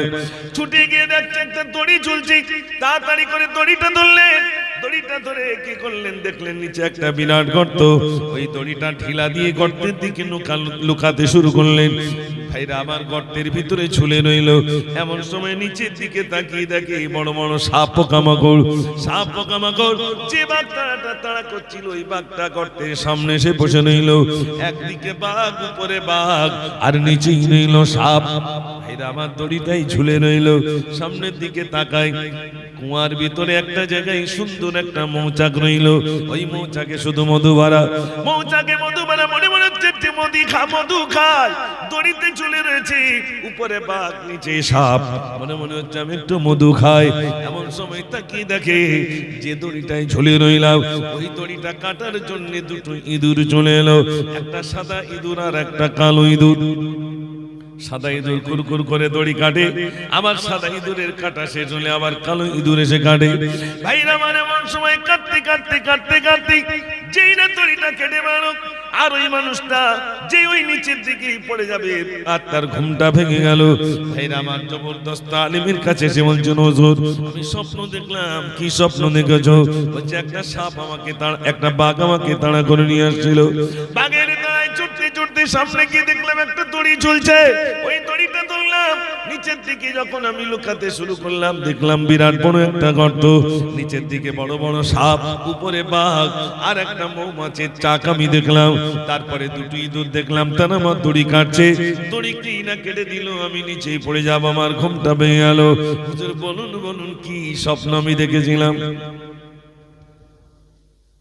শুনছেন তো আমার আলোচনা? কষ্ট হচ্ছে না তো? মাশাআল্লাহ। তো হুজুর কি হবে স্বপ্নটা তাবিজ? হুজুর বললেন, বাবা শোনো, যে বাঘটা তাড়া করছিল ওটা বাঘ নয়, ওটা হলো হযরতে আজরাইল। তোমার জান কবজ করার জন্য আসছিল। তুমি ছুটে গিয়ে একটা দড়ি ধরেছিলে, ওই দড়িটা অন্য কিছু নয়, ওটা হলো তোমার জীবন নামক দড়ি। তারপরে তুমি নিচের দিকে তাকিয়েছিলে, দেখছিলে বড় বড় সাপ পোকামাকড়, ওটা অন্য কিছু নয়, ওটা হলো তোমার কবর। আর তুমি বাম দিকে তাকিয়েছিলে, বিরাট বড় একটা মৌচাক, ওই মৌচাকটা অন্য কিছু নয়, তাতে শুধু মধু ভরা, ওটা অন্য কিছু নয় বাবা, ওটাই হলো দুনিয়াটা মধুর মতো। আর যে দড়িটাই ঝুলছিলে, ওই দড়িটা কাটার জন্য যে দুটো ইঁদুর এসেছিল, একটা সাদা ইঁদুর আর একটা কালো ইঁদুর। সাদা ইঁদুর মানে হলো দিন, আর কালো ইঁদুর মানে হলো রাত। রাত যাই দিন আসে, দিন যায় রাত আসে। তোমার হায়াত নামক দড়িটা কুরকুর করে কাটে, যেই না কেটে গেল তোমার ঘুম ভেঙে গেল, মানে মৃত্যু হয়ে গেল। ও সোনার ভাইরা, এখানে আমরা জানাচ্ছি সত্য কথা বলুন, আমরা প্রত্যেকে কেউ না কেউ দড়িতে ঝুলছি। কেউ এরকম মোটা হতে পারে, কেউ এরকম মোটা হতে পারে, কেউ আবার এরকম মোটা হতে পারে, সবাই তো দড়িতে ঝুলছি। এবার সত্য কথা বলুন ভাইরা, ওই দড়িটা কাটার জন্য যে সাদা ইঁদুর আর কালো ইঁদুর আসে, এখন আমাদেরকে এখানে যারা আমরা আছি, সত্য কথা বলুন, ওই কালো ইঁদুর আর সাদা ইঁদুর আমাদের দড়ি কাটছে না? জোরে বল। এই রাত এসেছে মানে কালো ইঁদুর এসে গেছে, ও কেটে দেশ খানি, তাই তো নাকি? আবার যে সকাল হবে কে আসবে? সাদা ইঁদুর মানে দিন, ওখানে আবার কাটবে। তা প্রত্যেক দিন তো দড়ি কাটছে, কার কথার বেঁধে রেখেছে খবর নেই বলো। ওর জন্য মনে হচ্ছে সব লোক এই রামানন্দপুর মনে হচ্ছে সব একজনের দিলি তাও কলজে ভরবে বলে মনে হয়, সব ভরবে ভাই, এই নজর ভরে না, তাই তো নাকি? আল্লাহ নবী সাল্লাল্লাহু আলাইহি ওয়াসাল্লাম বলেছেন, কোন মানুষকে যদি 3টে সোনার পাহাড় দেওয়া হয়, 4টে সোনার পাহাড় আছে, তা 3টে যদি দিয়ে দেওয়া হয়, তারপর বলে আল্লাহ আরেকটারে ওইটা দাও, 3টে লেও ভরলো না, ওই আরেকটারে ওইটা দাও। আমরা এখানে যারা আছি সবার তো বয়স কম বেশি হয়েছে, একটা জিনিস বিরাট চাঙ্গা হয়, যত বয়স বাড়ে সে তত জন হয়। আমরা যেমন বয়স হচ্ছে আমাদের চামড়া ঢিলা হবে, দাড়ির চুল পেকে যাচ্ছে, মাথার চুল পেকে যাচ্ছে, যাচ্ছে না ভাই? বয়স হচ্ছে মানে এগুলো হবে, দুর্বল হয়ে যাবে শরীর। একটা জিনিস চাঙ্গা হয়, কোনটা বলুন তো? আশা। ছোট ছেলেদার ঘর না করি দেখ পশ্চিম মুখে যাচ্ছি না, আল্লাহ বলে তার আগে উত্তর দক্ষিণ করে দিচ্ছি, টেনশন করিস না। উত্তর দক্ষিণ বোঝেন তো? একদম সোজা, তার আগে উত্তর দক্ষিণ করে দেবে। সোনার ভাইরা, মানুষের আশা জন হয়, এত জন হয় যে ইচ্ছা হয় এটা করবো, এটা করবো, এটা করবো, এটা করবো। ছোট ছেলেটার ঘর করতে হবে, না তো হবে না, সব হয়েছে, 3টে ছেলের ঘর করে দিই, ছোট ছেলেটা না করি তা যাচ্ছি না, এটা হয় না ভাই? তার মানে কি, আশা মানুষের অনেক অনেক। ওই ঘরের ধারে ওই 2 শতকটা যেভাবে হোক লিতেই হবে, টিপ দিয়ে হোক আর যেভাবে হোক ধরি বিধে একটু বুঝি বাজি লিতেই হবে, ওটা না নিলে আমার হবে না। 2-1 আছে না ভাই, ওই জমিটা আমার লিতেই হবে, না নিলে হবে না, যেভাবে হোক নেবে। যত আঁচড়াবেন, যত এরকম করবেন, রাখতে পারবেন না ভাই। পারবেন? জোরে বলে কেউ রাখতে পেরেছে? বাদশা সেকেন্দার, বিরাট বড় বাদশা, তিনি শিষ্যদেরকে বলছে, শোনো, আমার ইন্তেকালের পরে কাফনের কাপড় থেকে 2টো হাত বার করে দেবে। ভাইরা আমার সবাই বললেন, হুজুর কাফনের কাপড় থেকে হাত 2টো কেন বার করব? তিনি বললেন, হাত 2টো জন্য বার করে দেবে, দুনিয়ার মানুষ দেখুক আমি বাদশা সেকেন্দার, আমার বিরাট অট্টালিকা, বিরাট কিছু নইল, কিন্তু যাওয়ার সময় আমি খালি হাত নিয়ে যাই, দুনিয়ার মানুষ আমাকে দেখে শিক্ষা নিক। বাদশা সেকেন্দারের মতো মানুষ এত কিছু পার পরেও যদি খালি হাতে চলে যায়, আমাদেরকেও খালি হাতে যাওয়া লাগবে, দুনিয়ার মানুষ অন্তত আমাকে দেখে শিক্ষা নিক। ও সোনার ভাইরা, একটুখানি বলুন, আজ নয় কাল আমার ইন্তেকাল হয়ে যাবে, কেউ তো সঙ্গে নিয়ে যেতে পারবে না, কিন্তু বলুন 1 ইঞ্চির জন্য মারপিট হয় না, হয় না? রক্ত চলে যাবে, তা জমি ছাড়বো না, রক্ত চলে যাবে, সর্বনাশ। সেদিন যা রুখে দাঁড়াবে মনে হচ্ছে সব লে যাবে, এটা হয় না ভাই? কেউ সঙ্গে যাবে না, আমার আপনার সঙ্গী কেউ হবে না। বাদশা সেকেন্দার হাত 2টো বার করে এই জন্য রাখতে বলেছিলেন, দুনিয়ার মানুষ দেখুক। আমি আপনাদের জ্ঞান দিতে আসিনি, শুধু স্মরণ করিয়ে দিতে যাচ্ছি। ভাই ফিরে আসি আমরা, এই দুনিয়া নয়, এরপরে অনন্ত কাল ধরে আমাদেরকে থাকতে হবে, তার জন্য প্রস্তুতি গ্রহণ করা, তাই তো নাকি ভাই? তার জন্য প্রস্তুতি নেওয়া। খোদার কসম, যা দেখছেন কেউ সঙ্গে যাবে না, কেউ সঙ্গে যাবে না। বলো, আপনি হিসাব করুন, আপনি সঙ্গে কত টাকা নিয়ে যাচ্ছেন? 5টা বাঁশ কিনতে কত ভাই? 5টা বাঁশের দাম কত? 1000 টাকা ধরে। আর কাপড়ের কাপড় ওই মোটামুটি ওই যতটুকু, আর একটু গোলাপ পানি, আর ওই সেই ওটাকে কর্পূর, আর একটু আতর, ওই সঙ্গে কত খরচ হতে পারে? ওইটাই সঙ্গে মানে খরচ, তাছাড়া আপনার খরচ নেই। একবার ভাবুন তো ভাই, ওই চিন্তাটা একবার করে, ওই চিন্তা করছে বলে মনে হয় কবরস্থানে গিয়ে হাসছে, হি করে হাসছে, আর ভাবছে এই জায়গায় মনে আওয়াজ যেতে হবে না। কত চালাক! কবরস্থানে গিয়ে হাসছে আর ভাবছে এই কবরে বলছে আমি যাব না, ও জ্বর হয়েছিল তাই মরে গেছে, ওর ক্যান্সার হয়েছিল বলে তাই মরেছে, ও ডাক্তার দেখায়নি ঠিক মতো তাই মরেছে, আমার দেখে শরীরটা কেমন চাঙ্গা বলে না ভাই, অমুক এই করেছে ওই জন্য মরে, ভাই সে যা করেছে সব। আবার দু একজন বলে আমার কষ্ট দেশে আল্লাহ একদম হাতে নাতে দেখিয়ে দেয়। কখনো এরকম বলবেন না যে আমাকে কষ্ট দিয়েছে বলে ওকে হাতে নাতে দেখিয়ে দিয়েছে, না। বিমার দেনেওয়ালা কে জোরে বলেন। আচ্ছা সত্যি কথা বলবেন, যে অসুস্থ থাকে সে বেশি আল্লাহকে ডাকে না যে সুস্থ থাকে সে বেশি আল্লাহকে ডাকে? দেখেছে না, সুস্থ থাকলে বেশি ডাকে না, অসুস্থ থাকলে উঠতে বসতে আল্লাহ। মানে মাজার যদি যন্ত্রণায় কার ডাকবে আল্লাহ, এত যন্ত্রণা, তার মানে এবার ঘন ঘন আল্লাহ।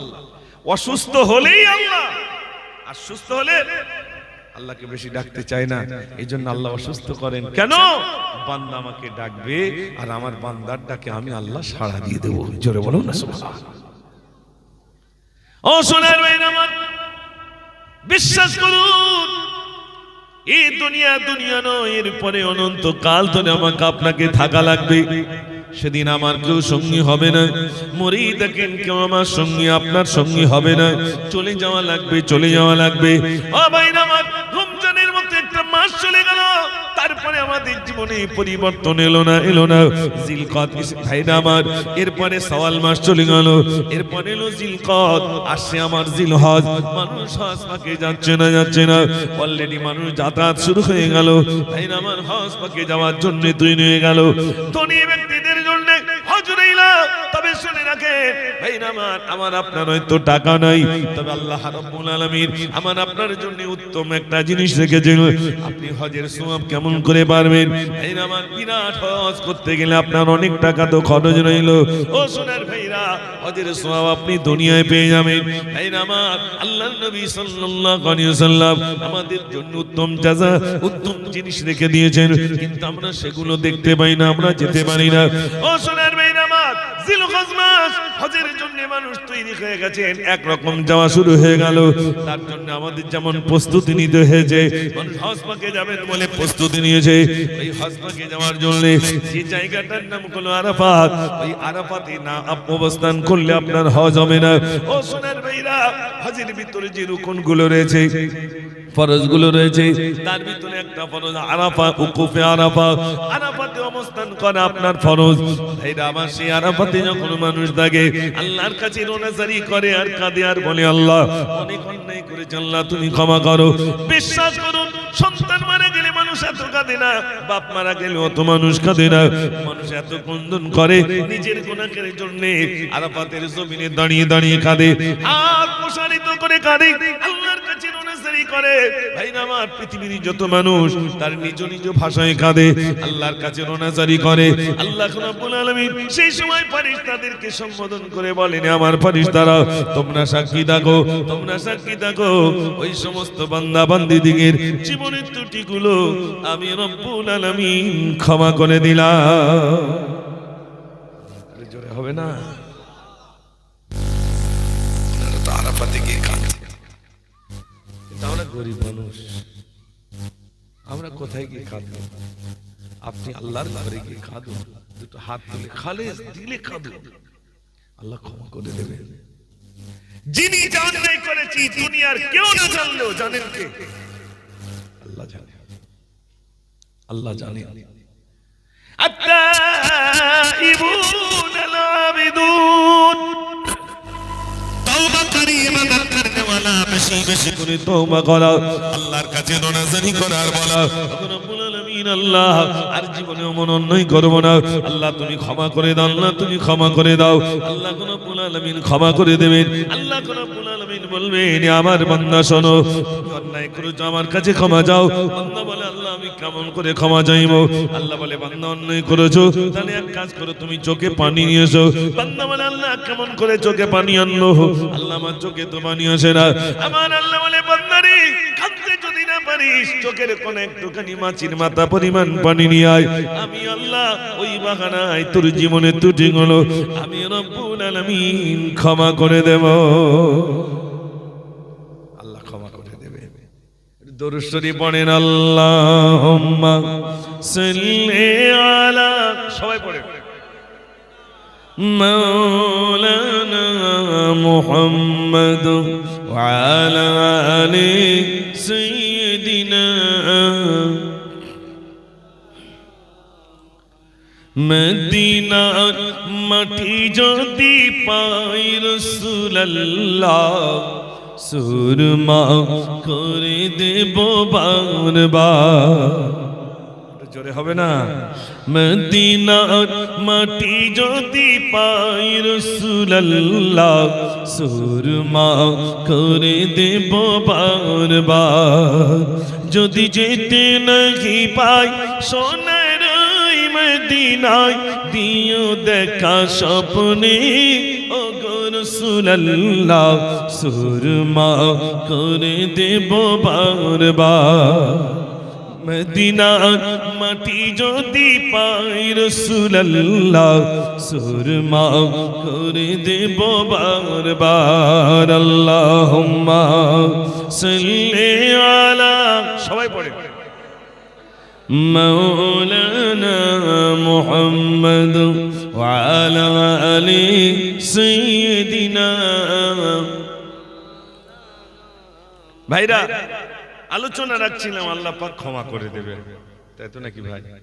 আল্লাহর কাছে চাইতে হবে, গভীর রাতে কাঁদুন। যত অন্যায় করেছে দুনিয়ার কেউ আমাকে ক্ষমা করবে না, ক্ষমা করনে ওয়ালা কে? আল্লাহ। ও সোনার ভাইরা, আমার এই জন্য আল্লাহ পাক কোরআনে বলেন আত-তাইবুনাল আবিদুনাল হামিদুন। আল্লাহ পাক বলছেন আত-তাইবুনাল আবিদুন, তওবাকারী, ইবাদত করনে ওয়ালা, বেশি বেশি করে তওবা করা, আল্লাহর কাছে খালেস দিলে তওবা করা। আল্লাহ রাব্বুল আলামিন বলে, বান্দা তুমি তওবা করো, আমি আল্লাহ ক্ষমা করে দেব। ও সোনার ভাইরা, আজ আমরা এখানে জানানো হয়েছি, বিশ্বাস করুন আল্লাহ রাব্বুল আলামিন বান্দাকে ক্ষমা করে দেবেন। যত বড় অন্যায় করেন না কেন, আল্লাহ পাক বলছেন বান্দা আমি ক্ষমা করে দেব। ও সোনার ভাইরা, আল্লাহর দয়া, আল্লাহর করুণা যদি কোনো বান্দার প্রতি হয়ে যায়, কোনো বান্দির প্রতি আল্লাহর করুণা এসে যায়, বিশ্বাস করুন আল্লাহ রাব্বুল আলামিনের দয়া করুণায় আল্লাহ পাক ক্ষমা করে দেবেন। সেই বিশ্বাস আমাদেরকে রাখা লাগবে। আল্লাহ রাব্বুল আলামিন বলেন লা তাকনাতু মির রাহমাতিল্লাহ, বান্দা নিরাশ না, আমার কাছে যা, আমি আল্লাহ ক্ষমা করে দেব। গভীর রজনীতে আল্লাহর কাছে কাঁদুন, তাহাজ্জুদের নামাজ পড়ে কাঁদুন। ভাইরা আমার, আল্লাহর কাছে রোনাজারি করুন। মাতা আপনি সিজদায় কি কাঁদে? নিজের গুনাহের জন্য কাঁদেন। আল্লাহ রাব্বুল আলামিন সেদিন ফেরেশতাদেরকে সম্বোধন করে বলবেন, আমার ফেরেশতারা দেখো দেখো আমার বান্দা গভীর রজনীতে কেমন করে আমার কাছে ক্রন্দন করে। ওরে আমার ফেরেশতারে, তোমরা সাক্ষী থাকো, ওই সমস্ত বান্দা বান্দীদিকে জীবনের ত্রুটি হলো আমি রব্বুল আলামিন ক্ষমা করে দিলাম। জোরে হবে না? আল্লাহ পাক ক্ষমা করে দেবেন, আল্লাহ পাক ক্ষমা করে দেবেন। এই জন্য আমার ভাইরা, এখানে যত আমরা ভাইরা রয়েছি, আজ থেকে নিয়ত করুন নামাজ আদায় করবো, নামাজ আদায় করবো। নামাজ ছাড়া মুক্তি নয়, নামাজ ছাড়া মুক্তি নাই। ও সোনার ভাইরা আমার, আমি মুসাফফর আপনাদের কাছে এলাম। বছরে একবার জলসা করব, বছরে একবার মিলাদ করব। প্রতিদিন মুয়াজ্জিন সাহেব 5 বার করে মিলাদ করেন। হাইয়া আলাস সালাহ, হাইয়া আলাস সালাহ, এসো নামাজের দিকে, এসো নামাজের দিকে। হাইয়া আলাল ফালাহ, এসো কামিয়াবির দিকে, এসো কামিয়াবির দিকে, সফলতার দিকে। ভোরবেলা বলেন আসসালাতু খায়রুম মিনান নাওম, ঘুম থেকে নামাজ উত্তম, ঘুম থেকে নামাজ উত্তম। আল্লাহু আকবার, আল্লাহু আকবার, আল্লাহ মহান, আল্লাহ বড়, লা ইলাহা ইল্লাল্লাহ, নেই কোনো মাবুদ আল্লাহ ছাড়া। ও সোনার ভাইরা, আমরা এখানে জানাচ্ছি, বিশ্বাস করুন আমাদের বাড়িতে যদি 4 জন সদস্য থাকে, ওই চাচা চাচি ছাড়া কেউ নামাজ পড়ে কি বলে মনে হয়? জোরে বলেন। চাচা চাচি মসজিদ মুখ হচ্ছে, মসজিদ মুখবর্তী নামাজ পড়ছে, আর যারা আছে কেউ নামাজ পড়ছে বলে মনে সে শুক্রবারে, তাছাড়া বাড়িতে কেউ নামাজ পড়ছে না। জি, তাও ভাই ঠিক বলেছে।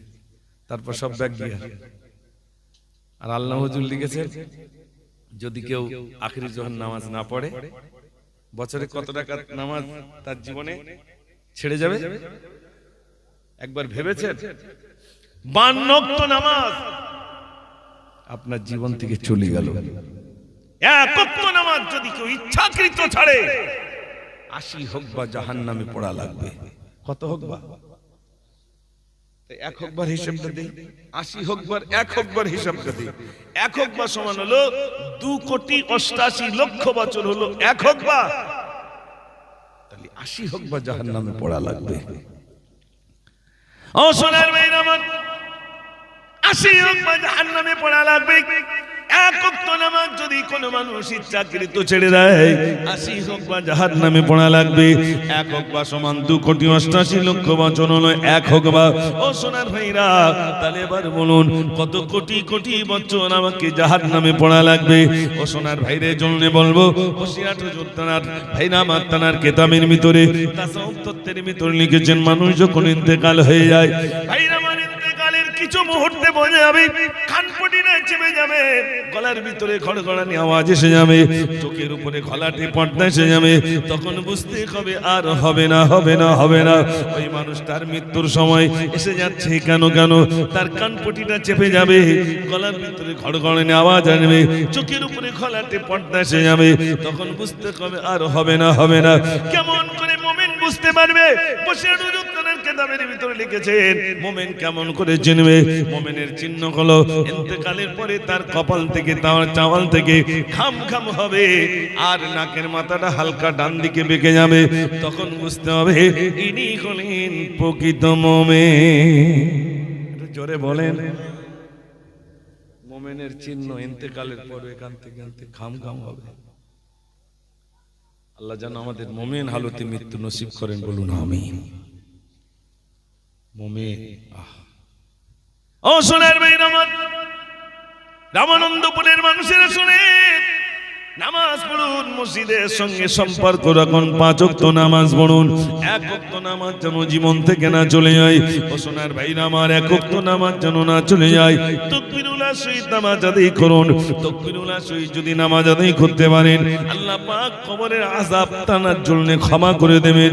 ভাইরা আমার, নামাজের ভিতরে রয়েছে সফলতা, নামাজের ভিতরে রয়েছে মুক্তি, নামাজের ভিতরে রয়েছে শান্তি।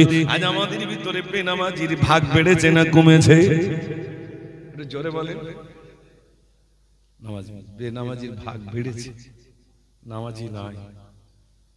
ও ভাইরা আমার, এবার বলুন, প্রতি বছরে মিলাদ দেব, বিরাট আয়োজন করবো, অথচ মসজিদে নামাজ পড়বো না। বলুন, মিলাদ দেওয়া কি ফরজ না সুন্নত না ওয়াজিব? বলেন, মিলাদ দেওয়া ফরজ না সুন্নত না ওয়াজিব? নফল। ঈদ দিলে সওয়াব, না দিলে জোরে বলে কোনো গুনাহ নেই। এটা একটা শিক্ষা। দাদা হুজুর কিবলা এই যে ইন্তজাম করেছেন না, এই যে সুন্দর মাহফিল করেছেন মানুষকে শিখবার জন্য, এটা একটা স্কুল বলা যায়, এটা একটা পাঠশালা বলা যায়, এটা একটা কলেজ বলা যায়, এটা একটা ইউনিভার্সিটি, এটা একটা মাদ্রাসা। এই যদি করে আলহামদুলিল্লাহ, না করলে কোনো গুনাহ নেই। কিন্তু মসজিদে যদি নামাজ না পড়ে, জোরে বলে গুনাহ হবে। ও ভাইরা আমার, বিশ্বাস করুন, গুনাহ হবে। মসজিদের সঙ্গে সম্পর্ক রাখতে বললাম না, আমরা কেমন মুসলমান? 5 ওয়াক্ত নামাজ মসজিদের সঙ্গে আদায় করব, নিয়ত করুন। 5 ওয়াক্ত নামাজ মসজিদে যাব, জামাতে সহিত আদায় করব। হযরত ওমর ফারুক রাদিয়াল্লাহু তাআলা বলেন, আমার ইচ্ছা হয় ওই ঘরগুলো আমি জ্বালিয়ে দিই, আমার ইচ্ছা হয় ওই ঘরগুলো আমি জ্বালিয়ে দিই, কিন্তু আমি পারি না। কারণে ওই ঘরে ছোট্ট ছোট্ট মাসুম বাচ্চা রয়েছে বলে আমি ইজাজত দিই না, অনুমতি দিই না ঘরগুলো জ্বালাতে। নইলে আমি অনুমতি দিয়ে দিতাম, যারা আযান দিলে মসজিদে আসে না তাদের ঘরগুলো আমি বলতাম জ্বালিয়ে দাও, পুড়িয়ে দাও। যারা আযান শুনে মসজিদে আসে না, নামাজে কত তাগিদ দিয়েছেন, নামাজে কত তাগিদ দিয়েছেন। নবীজি চলে যাচ্ছেন দুনিয়া থেকে, চলে যাওয়ার সময় কি বলে গেছেন? সালাত সালাত সালাত, আকিমুস সালাত, নামাজ নামাজ নামাজ। একটু জোরে বলুন না সুবহানাল্লাহ। সেই নামাজ আমাদের ভিতরে নাই। ও ভাইরা আমার, যদিও নামাজ পড়েছি শোনেন, আমরা হলাম ইমামে আজম আবু হানিফা রাহমাতুল্লাহ আলাইহির মতাদর্শের মানুষ। আমরা হলাম ইমামে আজম আবু হানিফা রাহমাতুল্লাহ আলাইহির মতাদর্শের মানুষ। ও সোনার ভাইরা, আজ আমরা এখানে জানা রয়েছি যুগানি শহরের ইমামে আজম আবু হানিফা রাহমাতুল্লাহ আলাইহি যখন বিদায় হলেন, ইহুদি তার ছেলেকে, ইহুদি তার বাবাকে বলছে, বাবা ওই পাহাড় চূড়ে একটা বাবলা গাছ দেখতাম, ওই বাবলা গাছটা দেখা যায় না কেন?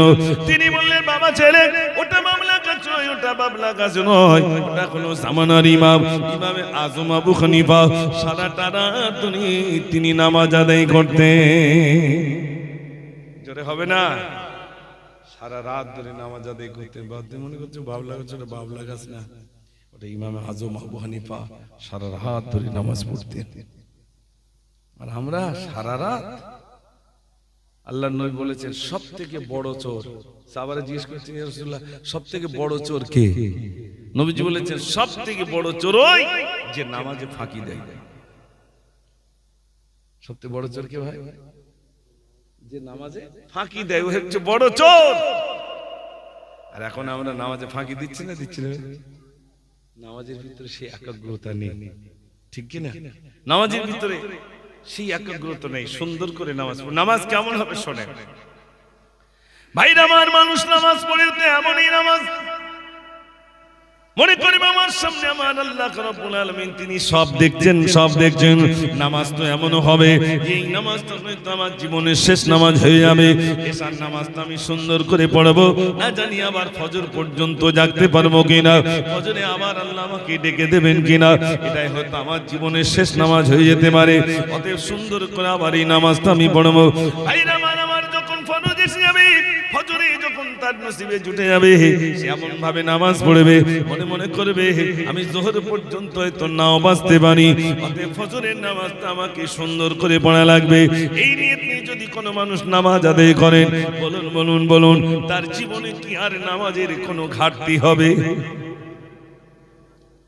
আমরা না আওয়াবির নামাজ পড়তে পারছি, না ইশরাক নামাজ পড়তে পারছি। এই নামাজগুলো আমাদের ভিতরে নেই। সুন্নতের পাবন্দি খুব কম। খাওয়া দাওয়ার ভিতরে সুন্নত নেই। অজুর সময় মেসওয়াক করি না, এই সুন্নতগুলো করি না। আপনি একটা মেসওয়াক নেবেন একদিকে, অজুর সময় মেসওয়াক করবেন, ডান দিক দিয়ে তার পা দিকে দেবেন, এই মেসওয়াকটা করে নেবেন, তো নামাজ পড়বেন। সেই নামাজে মেসওয়াক করে যদি আপনি নামাজ আদায় করতে পারেন, মানে অজু করেন, অজু করার পরে যদি নামাজ পড়েন, ওই নামাজে 70 গুণ বেশি সওয়াব আল্লাহ পাক দিয়ে দেবেন। জোরে বলুন না সুবহানাল্লাহ। আমি 70 গুণের কথা বলেছি, এটা কিন্তু অনেক মানুষ বুঝতে পারে। 5000 টাকা কি করে 10,000 টাকা হবে, এটা মানুষ বোঝে ভালো। 5000 10,000 কি করে হবে, এই গুণের কথা মানুষ বোঝে, কিন্তু এটা বোঝে না। কষ্ট পাচ্ছেন আপনারা? বলতে বলতে প্রায় 10টা বাজতে যায়। আমি আপনাদের কাছে এতক্ষণ যাবত আলোচনা রেখেছি। আমার আলোচনায় যদি কষ্ট না পান, তাহলে একবার প্রাণ ভরে মহব্বতে আওয়াজ দিয়ে দরুদ পড়ুন। আল্লাহুম্মা সাল্লি আলা মাওলানা মুহাম্মদ ওয়া আলা আলি সাইয়্যিদিনা। কাঁদি জৈনব, কাঁদি কুলসুম, কাঁদি সকিনা, কাঁদি জৈনব, কাঁদি কুলসুম, কাঁদি সকিনা। খালি দুলদুল ফিরে লো হুসাইন লোনা, কাঁদি জৈনব, কাঁদি কুলসুম, কাঁদি সকিনা। আল্লাহুম্মা সাল্লি আলা, সবাই পড়ে, মাওলানা মুহাম্মদ ওয়া আলা আলি সাইয়্যিদিনা।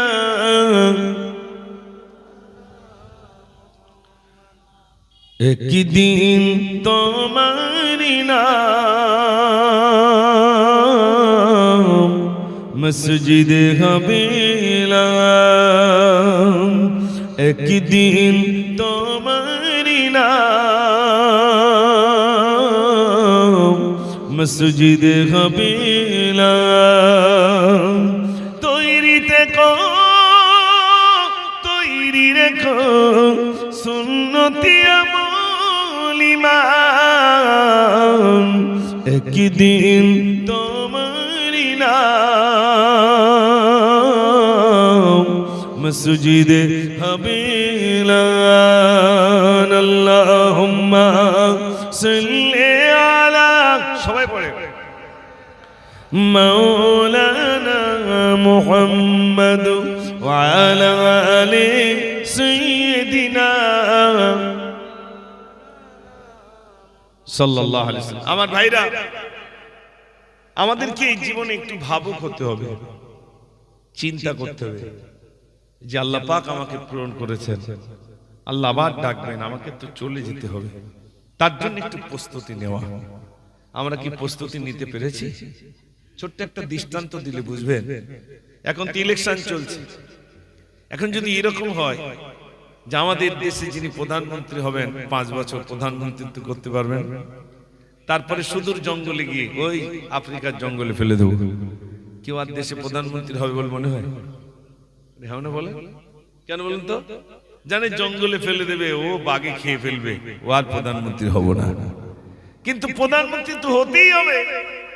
সেই দেশে দুটো সাদা বর্ণের মানে পরিষ্কার মানুষ আসছে, তো বলছি এদেশে কোনো প্রধানমন্ত্রী নেই? বলছে না। বলছে আমরা যদি প্রধানমন্ত্রী হইতো করবে, বলে হ্যাঁ কোনো অসুবিধা নেই, কিন্তু 5 বছর পরে কিন্তু আফ্রিকার জঙ্গলে ফেলবে, বলে অসুবিধা নেই।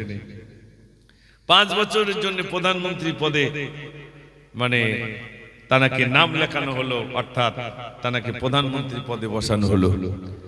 যিনি শপথ নিয়েছেন যেদিনে, সেদিনেই এবার শিষ্যদেরকে ডাকছেন, হ্যাঁ শিষ্যরা চলে এসো। সৈন্যদেরকে ডাকলেন, চলো আফ্রিকার জঙ্গলে তো আমাকে ফেলবে, চলো কুরুল নাও, দা নাও, জঙ্গলের গাছ কাটবো। বিরাট বিরাট কুরুল ধারালো অস্ত্র নিয়ে জঙ্গলে যাচ্ছে, হাজার হাজার সৈন্য নিয়ে জঙ্গলের গাছ কাটতে শুরু করলো। বলুন তো, গাছ যখন কাটা শুরু করবে, হিংস্র জন্তু জানোয়ারেরা কি আর থাকবে না পালাবে? গাছ কাটলে তো অলরেডি পালাতে শুরু করবে, আরেকদিক পালায়। ভাইরা আমার, 5 বছরের ভিতরে 4 বছরে গোটা জঙ্গল সাফ হয়ে গেল। 4 বছরের ভিতরে গোটা জঙ্গল সাফ হয়ে গেল। থাকলো আর এক বছর। এরপরে বলছে যাও ইট নিয়ে এসো, বালি নিয়ে এসো, পাথর নিয়ে এসো। জঙ্গলের মাঝখানে বিরাট বড় একটা বিল্ডিং বানানো হয়ে গেল।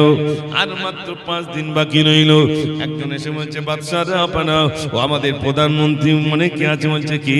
বলছে আর 5 দিন কিন্তু বাকি আছে, জঙ্গলে ফেলবো। বলছে কোনো অসুবিধা নাই। ভাইরা আমার, 5 দিন যেই না শেষ হয়ে গেল, তারা কি সুন্দর করে গোসল দিয়ে দেওয়া হলো। জঙ্গলে ফেলার জন্য সেই জামাটা আনা হলো। জামা পরিধান করে 4 জনে এবার কাঁধে করে নিল। মানুষ দলে দলে যাচ্ছে, আজ আমাদের প্রধানমন্ত্রীকে আমরা জঙ্গলে ফেলবো। ও সোনার ভাইরা, যেই আফ্রিকার জঙ্গলে ফেললো, এবার তার 5 বছরের ভিতরে তো জঙ্গল পরিষ্কার করা, ওই জঙ্গলের মাঝখানে একটা বিল্ডিং তৈরি করা। যেই না তাকে জঙ্গলে ফেললো, হেঁটে হেঁটে নিজের বালাখানায় চলে গিয়ে বলছে যা তোরা চলে যা, আমি 5 বছরের ভিতরে জঙ্গল সাফ করে ফেলেছি, আমার কোনো আর চিন্তা নাই, এখন আমি ঘুমাবো আর খাবো।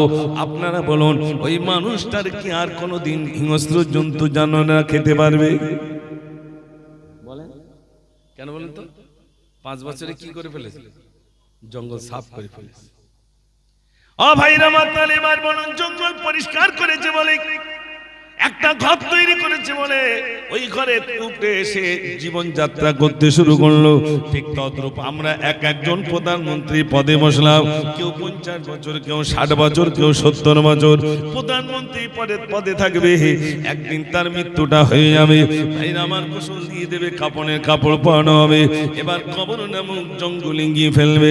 এখন বলুন, 50 বছর সময় পেলাম, 60 বছর সময় পেলাম, 70 বছর সময় পেলাম, এখন বলুন আমাদের কবর নামক জঙ্গল কি সাফ হয়েছে, না কবর নামক জঙ্গলটা আবার জঙ্গলে রূপান্তরিত হয়েছে? কোনটা হয়েছে বলুন? জঙ্গল সাফ করতে পারছি বলে মনে হয়, গাছ লাগিয়ে যাচ্ছে, তাহলে জঙ্গল বাড়ছে। আমাদের জঙ্গল কি হচ্ছে ভাই? বেড়ে যাচ্ছে, জঙ্গল কমছে না। তাহলে আমাদের শুধু লেজানি অপেক্ষা, শুধু নিয়ে যাওয়া অপেক্ষা। জানারা জঙ্গল সাফ করেছেন, বিল্ডিং তৈরি করেছেন, যেই তানাকে ফেলবে সোজা হেঁটে জঙ্গল ওই নিজের তৈরি করা বালাখানায় উঠে যাবে। একটু জোরে বলুন না সুবহানাল্লাহ। কোনো তার চিন্তাই থাকবে না, কোনো চিন্তাই থাকবে না। ও আমার বাবাজিরা ভাইরা, এই জন্য আপনাদের কাছে বলে যাই, কবর নামক জঙ্গল যদি সাফ করতে পারি তাহলে আমি আপনি কামিয়াবি। আর কবর নামক জঙ্গল যদি পরিষ্কার না করতে পারি, ও সোনার ভাইরা বিশ্বাস করুন, এই 50 বছর 60 বছর 70 বছর আল্লাহ পাক আমাকে আপনাকে সময় দিলেন, আর আমরা ফিরে পাবো না, ফিরে পাবো না। ও সোনার ভাইরা শুনে নেন ভাইরা আমার, সব থেকে দুঃখের সময় কিয়ামতের দিন, মুসিবতের দিনে আল্লাহ পাক সেদিন বলবেন, নামাজিরা তোমরা নামাজিদের কাতার দাঁড়িয়ে যাও, নামাজিরা তোমরা আলাদা হয়ে যাও, বেনামাজিরা আলাদা হয়ে যাও। ও সোনার ভাইরা, নামাজিদের আল্লাহ বলবেন তোমরা আলাদা হয়ে যাও। ভাইরা আমার, আল্লাহ পাক সেদিন জিজ্ঞাসা করবেন, এ আমার বান্দা তুমি কি নামাজ পড়তে? বান্দা আল্লাহর কাছে মিথ্যা কথা বলবে, আমি অনেক নামাজ পড়তাম, অনেক কিছু করতাম। আল্লাহ জানার পরেও বলবে তুমি কি নামাজ পড়তে? বলবে আল্লাহ হ্যাঁ আমি পড়তাম। আল্লাহ পাক এবার বলবেন ওয়াসজুদুলি ওয়াসজুদুলি, কই সিজদা কর দেখি। আর বান্দা সিজদা করতে পারবে না। ও সোনার ভাইরা আমার, আল্লাহ সেদিন বলবেন বান্দা ওয়াসজুদুলি, কই সিজদা করে দেখা, বান্দা দেখাতে পারবে না। ও ভাইরা আমার বলুন বলুন, আমার যদি মাজা ভাঙা অভ্যাস না থাকে, আপনার যদি এখন বলেন ভাই মাজা ভাঙা আমি কি পারবো? পারবো ভাই? আল্লাহ সেদিন বললেন ওয়াসজুদুলি, কই সিজদা করে দেখা, বান্দা পারবে না।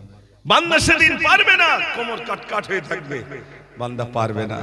ভাইরা আমার, আল্লাহর কাছে সেদিন মিথ্যা কথা বলবে, জাহান্নামীরা জাহান্নামী হয়ে যাবে, জাহান্নামের গর্জন শুনতে পাবে, দাউ দাউ করে জাহান্নামের সেই গর্জন শুনতে পাবে। আপনারা এখানে অনেকেই রয়েছেন ভাইরা আমার, সমুদ্রে সৈকতের দিকে যখন যান, কত যুবক ভাইরা আমার ওই আমাদের দীঘার দিকে যায়, বিভিন্ন জায়গায় যায়। সত্য কথা বলুন, ওই দীঘার সমুদ্রের পানির আওয়াজ হয় না? হয় না? জোরে বলে, চড় চড় চড় করে আওয়াজ হয় পানির। জাহান্নামের ওই রকম গর্জন শুনতে পাবে, গর্জন শুনতে পাবে কিয়ামতের দিন। ভাইরা আমার, জাহান্নামের গর্জন সেদিন শুনতে পাবে, জাহান্নামে যেতে চাইবে না।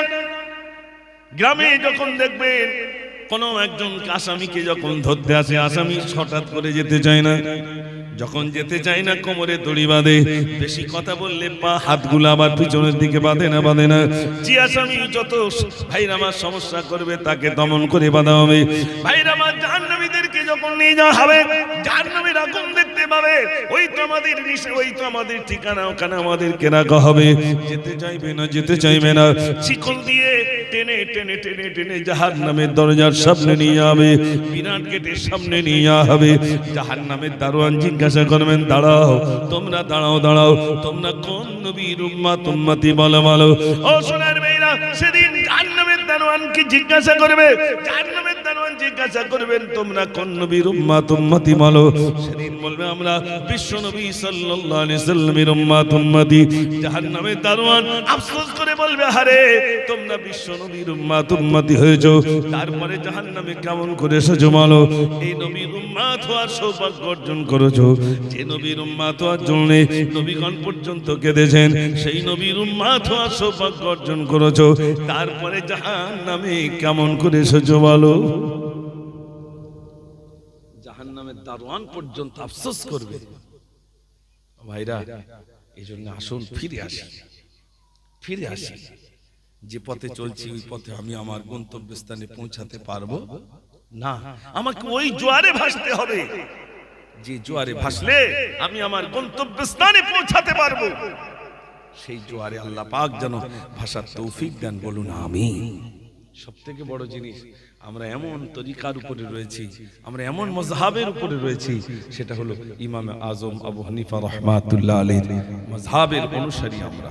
একটু জোরে বলুন না সুবহানাল্লাহ। আমরা শেষ নবীর উম্মত হওয়ার সৌভাগ্য আল্লাহ আমাদের নসিবে দিয়েছেন। ভাইরা, এত কিছু পাওয়ার পরেও যদি টেনে টেনে সেদিন জাহান্নামে নিয়ে যায়, সব বরবাদ হয়ে যাবে। ও ভাইরা আমার, আমি মুসাফফর, আমাকেও ছাড়া হবে না, এরকম ভাববেন না। উপরে উঠে বক্তব্য রাখছে, বলে আল্লাহ পাক ওকে ছেড়ে দিবে। আল্লাহ তো এমনটি নয়, ওরা মিলাদ দিয়েছিল বলে ওকে ছেড়ে দেবে, পরিষ্কার দেখতে বলে ওকে আল্লাহ ছেড়ে দেবে, ওর বাপ অনেক টাকার মালিক ছিল বলে ওকে আল্লাহ ছেড়ে দেবে। আল্লাহ তো এমনটা নয়। আল্লাহ রাব্বুল আলামিন, ও সোনার ভাইরা শোনেন শোনেন, কোরআন পাকের ভিতরে যখন এই আয়াতে কারিমা নাযিল হলো, ওয়াকুদুহান নাস ওয়াল হিজারা, জাহান্নামের জ্বালানি হবে মানুষ আর পাথর। যেই আয়াতে কারিমা নাযিল হয়েছে, ভাইরা অনেকটা পাথর খনন করে, নবীজি রাস্তা দিয়ে যান, পাথর খনন করে। নবীজি পাথরকে বলেন, পাথর কিসের জন্য তুমি খনন করো? পাথর বলে, ইয়া রাসূলুল্লাহ, কোরআন নাযিল হয়েছে, ওয়াকুদুহান নাস ওয়াল হিজারা, জাহান্নামের জ্বালানি হবে মানুষ আর পাথর। এজন্য আমি পাথর, আল্লাহ আমার কথা বলেছেন বলে আমি ভয়তে কাঁদি। আল্লাহর নবী বলেন, যাও আমি তোমার জন্য দোয়া করি, আল্লাহ পাক তোমাকে নিষ্কৃতি দিবেন। ভাইরা আমার, নবীজি চলে গেলেন। আমার কিছুক্ষণ পরে যখন নাস্তা দিয়ে ফিরেছেন, দেখছেন ওই পাথর খনন করে। এ পাথর, তুমি কিসের জন্য কাঁদো? তুমি তো এতক্ষণ কাঁদছিলে, তোমার জন্য দোয়া করলাম, আল্লাহ পাক তো তোমাকে নিষ্কৃতি দিয়েছেন।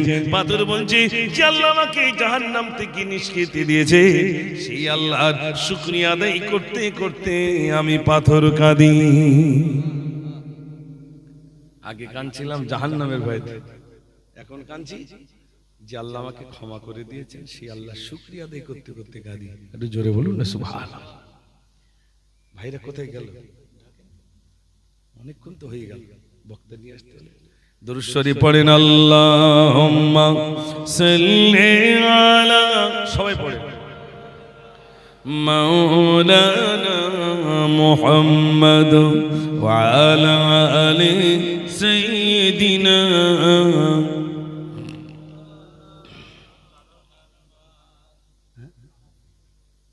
দাদা হুজুরের নাম? আচ্ছা, ওইলে তো আমার সারা জায়গায় ঝামেলা হয়, গজল গজললে ওইলেই তো আমার ঝামেলা। হ্যাঁ বলবো বলবো, এতক্ষণ আলোচনা রেখেছি, এবার দু চারটি গজল বলবো ইনশাল্লাহ, কারণ একটা পাঠ থাকে তো, আর বক্তব্যটা করে নিলাম, 10 মিনিট গজল বললাম, মিটে গেল, তাহলে আর কোনো ঝামেলা হলো না। লিভে যাওয়ার আগে দু চারটি গজল বললাম, আর উঠেই যদি শুরু করি তাহলে কাল দিয়েছে, দেখ সে শুধু গজল চালাচ্ছে, সব দিক জ্বালা। ওই জন্যে সমস্যা খুব আশেপাশে। আসলে তো আমি আসি না, আমি কি বলি না বলি, এখানে ধর মনে করুন কোথাও আবার গজলের প্রোগ্রাম দেয়, কোথায় জলসা, তো যেখানে যেমন সেখানে সেরকম ভাবে বলতে হয়। তো আপনাদের এখানে এসেছি, আলহামদুলিল্লাহ, আল্লাহ পাক এনেছেন। আমার আলোচনায় কি ব্যথা পেয়েছেন? একটু জোরে কথা বলে আলহামদুলিল্লাহ। যদি ভালো লাগে আলোচনা, তাহলে একবার তাকবীর ধ্বনি সবাই মিলে জোরে দেন দেখি, নারে তাকবীর। মাশাআল্লাহ, আরেকটু জোরে দেন, নারে তাকবীর। আল্লাহ আপনাদের ভালো রাখুক, সুখে রাখুক। শোনেন, আমি গজল বলার আগে বলি, ছোটবেলা থেকেই বলতাম, ওই মেশিনের পাইপে শুরু করেছিলাম বলা। আল্লাহ বলে, আমার আব্বা বলে মাদ্রাসায় দিতে হবে, তো মেশিনের পাইপে, ওই মানে যে পাইপে পুকুরতে পানি তোলে আর কি, আমাদের মেশিন ছিল তো সেই সময়, তো ওই পাইপে আমি গজল বলতাম ছোটবেলায়। আব্বা বলে মাদ্রাসায় দিতে হতো, সেই যে মাদ্রাসায় দিল, আর সেখান থেকে শুরু, আর এখনো পর্যন্ত বলতে হচ্ছে। আমি যে গজল লিখেছি বা বলেছি, আমার আলহামদুলিল্লাহ অনেক ওস্তাদ হুজুর তানারা আমাকে লিখতে বলেছেন, এইটা লেখো, ওইটা লেখো, এইভাবে লেখো, এইভাবে লেখো, এইভাবে বলো। অনেক ওস্তাদ আমার বিদায় হয়ে গেছেন, আল্লাহ যেন তাদের কবরটাকে নূরে ভরপুর করে দেন, সবাই বলুন আমিন। এখানে অনেকেই, এই যেমন দাদা হুজুর পীর কেবলা রহমাতুল্লাহ আলাইহির শানে একটা গজল লিখেছি, ভাইরা বলছেন ওইটা একটু বলতে হবে। আর সেই পিছনে আমার ভাই রয়েছে, উনি কি নবী সুলাইমান, হ্যাঁ ওইটা শুনবেন ইনশাআল্লাহ। এই দুটো বলে আমি বিদায় হব। তার আগে একটাবার দুরূদ শরীফ পড়েন, আল্লাহুম্মা সাল্লি আলা, সবাই পড়েন, মাওলানা মুহাম্মদ ওয়া আলা আলি সাইয়্যিদিনা। প্রাণ ভরে পড়ুন, আল্লাহুম্মা সাল্লি আলা, সবাই পড়েন, মাওলানা মুহাম্মদ ওয়া আলা আলি সাইয়্যিদিনা। আমি লিখেছিলাম, আওয়াজ হয়নি, সবাই মিলে দেন নারে তাকবীর। আমার অনেক আগের গজল, ওই ভাই শুনেছেন তো, ওইটা বলি ইনশাআল্লাহ শেষ করব, যেহেতু আমার পরে অন্যান্য ওলামা হযরত আছেন। আচ্ছা, উনি আলোচনা রাখবেন। আচ্ছা, আমাদের মিজানুর রহমান সাহেব, হযরত হাফেজ মাওলানা মিজানুর রহমান সাহেব, আমাদের জনাব হযরত মাওলানা ইয়াকুব আলী সাহেব হুজুরের জামাই, তিনি আসবেন ইনশাআল্লাহ আমার পরে। তা আমি এই গজলটা অনেক ভাইরা শুনতে চেয়েছেন তো, যেহেতু অনেক দিন পরে বলতে আমি আপনাদের এইখানটা মনে নতুন এসেছি, আশেপাশে হয়তো এসেছি, এখানটা নতুন, আর কখন কোনটা আমার তো এলাকায় দুবার আসা হয়ে গেছি, তো অনেক আগে মনে এসেছি আমাদের এই পোল্ট্রির ঘরে একবার এসেছিলাম। যাই হোক, তো সেই সময় এসেছিলাম, রাস্তাঘাট এখন উন্নত হয়েছে, ওই জন্য চেনাও যায় না। তো আসুন, আলহামদুলিল্লাহ আমি লিখেছিলাম নবী সুলাইমান আলাইহিস সালাতু ওয়াস সালাম আল্লাহর কাছে বলছেন, আল্লাহ তুমি তোমার এত টাকা দিয়েছো, তো তোমার সৃষ্টি জীবদেরকে একটু নিমন্ত্রণ করে খেতে দেবো। আল্লাহ বলছে পারবে না। তার নবী সুলাইমান বারবার আল্লাহর কাছে বলছেন, ও গো আল্লাহ আহাদ, আমি তুলি দুটি হাত, তোমার সৃষ্টির দেব দুটি ভাগ, কবুল করো খোদা মোর মোনাজাত, আমি সুলাইমান করব দাওয়াত। ও গো আল্লাহ আহাদ, আমি তুলি দুটি হাত, তোমার সৃষ্টির দেব দুটি ভাগ। আল্লাহ তোমার সৃষ্টির জীবদেরকে দুটো ভাত খেতে দেব। আল্লাহ এবার কি বলছে শোনেন, নবী সুলাইমানেরই কথা শুনে আল্লাহ বলেন, ওরে সম্ভব নহে। কেন? আমার কত যে সৃষ্টি, তোমার পড়ে না দৃষ্টি, তোমার দাওয়াতে হবে ত্রুটি। ওগো সুলাইমান করো না দাওয়াত, সৃষ্টির কোলে ওরে আমি আহাদ। ওগো আল্লাহ আহাদ, আমি তুলি দুটি হাত, তোমার সৃষ্টির দেব দুটি ভাগ। আল্লাহ তোমার সৃষ্টি যদি ভাত দেব, তো আল্লাহ এরকম যখন বললেন আল্লাহ তুই পারবে না, নবী সুলাইমান বলছে আল্লাহ পারবো না, 70টা উট শুধু সিন্ধুকের চাবি বয়ে নিয়ে যায়, এত টাকা তুমি দিয়েছো আর তোমার সৃষ্টি জীবদেরকে একটু খেতে দিতে পারবো না? আল্লাহ বলছে না, পারবে না। তো বারবার বলায় নবী সুলাইমান আল্লাহর কাছে বলছে, আল্লাহ হয় দুপুর বেলা দাও না রাতের বেলা দাও, একসাথে দাও। আল্লাহ অনুমতি দিচ্ছেন, শুনছেন তো আপনারা? আল্লাহ অনুমতি দিচ্ছেন। অনুমতি সুলাইমান তোমায় দিলাম, খানা পাকাও তুমি যাবে মেহমান। যাও কুটুম যাবে। সমুদ্রের পাশে বিরাট ময়দান, তক্তে উড়িতেছে নবী সুলাইমান। তক্তে ভাসছে, কোথায় রান্না বান্না হচ্ছে না হচ্ছে, হঠাৎ এক মেহমান এসেছে, কুটুম। এক মেহমান এলো, বললে খিদে মন পেল, নবী সুলাইমান কোথায় মোর ভালো, নবী সুলাইমান তুমি আমায় খেতে দাও, ও গো নবী আমি ক্ষুধায়। ও নবী সুলাইমান খুব খিদে পেয়েছে, তাড়াতাড়ি খেতে দেন। নবী সুলাইমান বলছে বিনা দাওয়াতে আসুনি তো? তো বলছে না না, খোদার আদেশে আমি এসেছি, দাওয়াত করেছ মোদের আমি শুনেছি, সবার আগে গো খেতে দাও আমায়, মৎস্য মেহমান বলছি তোমায়। কুটুমকে বলুন তো মাছ। নবী সুলাইমান বলছেন, ও গো তাই যদি হয় খানা খাও ভাই, খানা খাই মৎস্য আর সীতা নাই। ও গো নবী আর খাদ্য কোথায়, খেয়ে ফেলিলাম আমি এক লোকমায়। একটু জোরে বলুন না সুবহানাল্লাহ। 6 মাসের রান্না একে গালে খেয়ে বলছে আর দেন। নবী সুলাইমান বলছে সর্বনাশ, 6 মাস ধরে রান্না করলাম আর এক কুটুম একে গালে খেয়ে বলছে আর দেন। নবী সুলাইমান কুটুমটাকে ডাকছে, কুটুম শোনো, আশা ছিল মনে খাবে গো সবাই, কেমনে খেলে মৎস্য বনিবে আমায়। ইচ্ছা ছিল সকলকে খেতে দেবো, তুমি একা কি করে খেয়েছো একটু বলবে? কুটুম তখন বলছে আমি এখনো ভুখা, তার মানে আমার পেটে এখনো খিদে আছে, আমি এখনো ভুখা, খেলাম 1 লোকমা, প্রতিদিন খোদা দেয় 3 লোকমা। একটু জোরে বলুন না সুবহানাল্লাহ। তুমি তো 1 লোকমা খেতে দিয়েছো, অমন খাদ্য আমার আল্লাহ প্রতিদিন 3 বার করে খেতে দেন। জোরে বলবেন না সুবহানাল্লাহ। তাহলে খেতে দেওয়ার মালিক কে? আল্লাহ। আল্লাহর কাছে চাইবেন। কোনদিন দেখেছেন চৈতলের নদীতে লরি লরি খাদ্য দিতে? দেখেছেন ভাই? হাসনাবাদে, বসিরহাটে কোন নদীতে দেখেননি খাদ্য দিতে? তাহলে সেই নদীতে মাছ আছে না নাই? সমুদ্রে মাছ নেই ভাই? তাদের খেতে দেন কে? তাদের যদি দেন আল্লাহ, তাহলে আমাদের কে দেবে? শোনেন, আল্লাহ রাব্বুল আলামিন মুসা নবী আল্লাহকে বললেন, আল্লাহ বললেন মুসা যাও তুমি ইসলামের দাওয়াত দিতে যাও। মুসা নবী বললেন আল্লাহ আমি দাওয়াত দিতে যাব, তো ছাগল ভেড়াদের খাওয়াবে কে? আল্লাহ বললেন মুসা তোমার হাতে ওটা কি? মুসা নবী বললেন কলাহি আসা, এটা আমার লাঠি। আল্লাহ বললেন মুসা রে তোমার হাতে যে লাঠিটা রয়েছে ওই লাঠি ওই পাথরের উপর আঘাত করো, বিরাট বড় একটা পাথর হইল। আল্লাহ বললেন মুসা ওই লাঠি দিয়ে পাথরের উপর আঘাত করো, যেই না মারলেন পাথর ভেঙে গিয়ে আর একটা পাথর বার হলো। আল্লাহ বললেন মুসা তুমি দ্বিতীয়বার মানো, দ্বিতীয়বার মারলেন পাথর ভেঙে গিয়ে আর একটা পাথর মারলো। আমার আল্লাহ বললেন মুসা রে তৃতীয়বার মারো, তৃতীয়বার মারলেন পাথর ভেঙে গিয়ে একটা, ভাইরা আমার দেখলেন আর একটা পাথর মারলো। কিন্তু এই পাথরের উপরে একটা জীব ঘাস মুখে করে রেখেছে।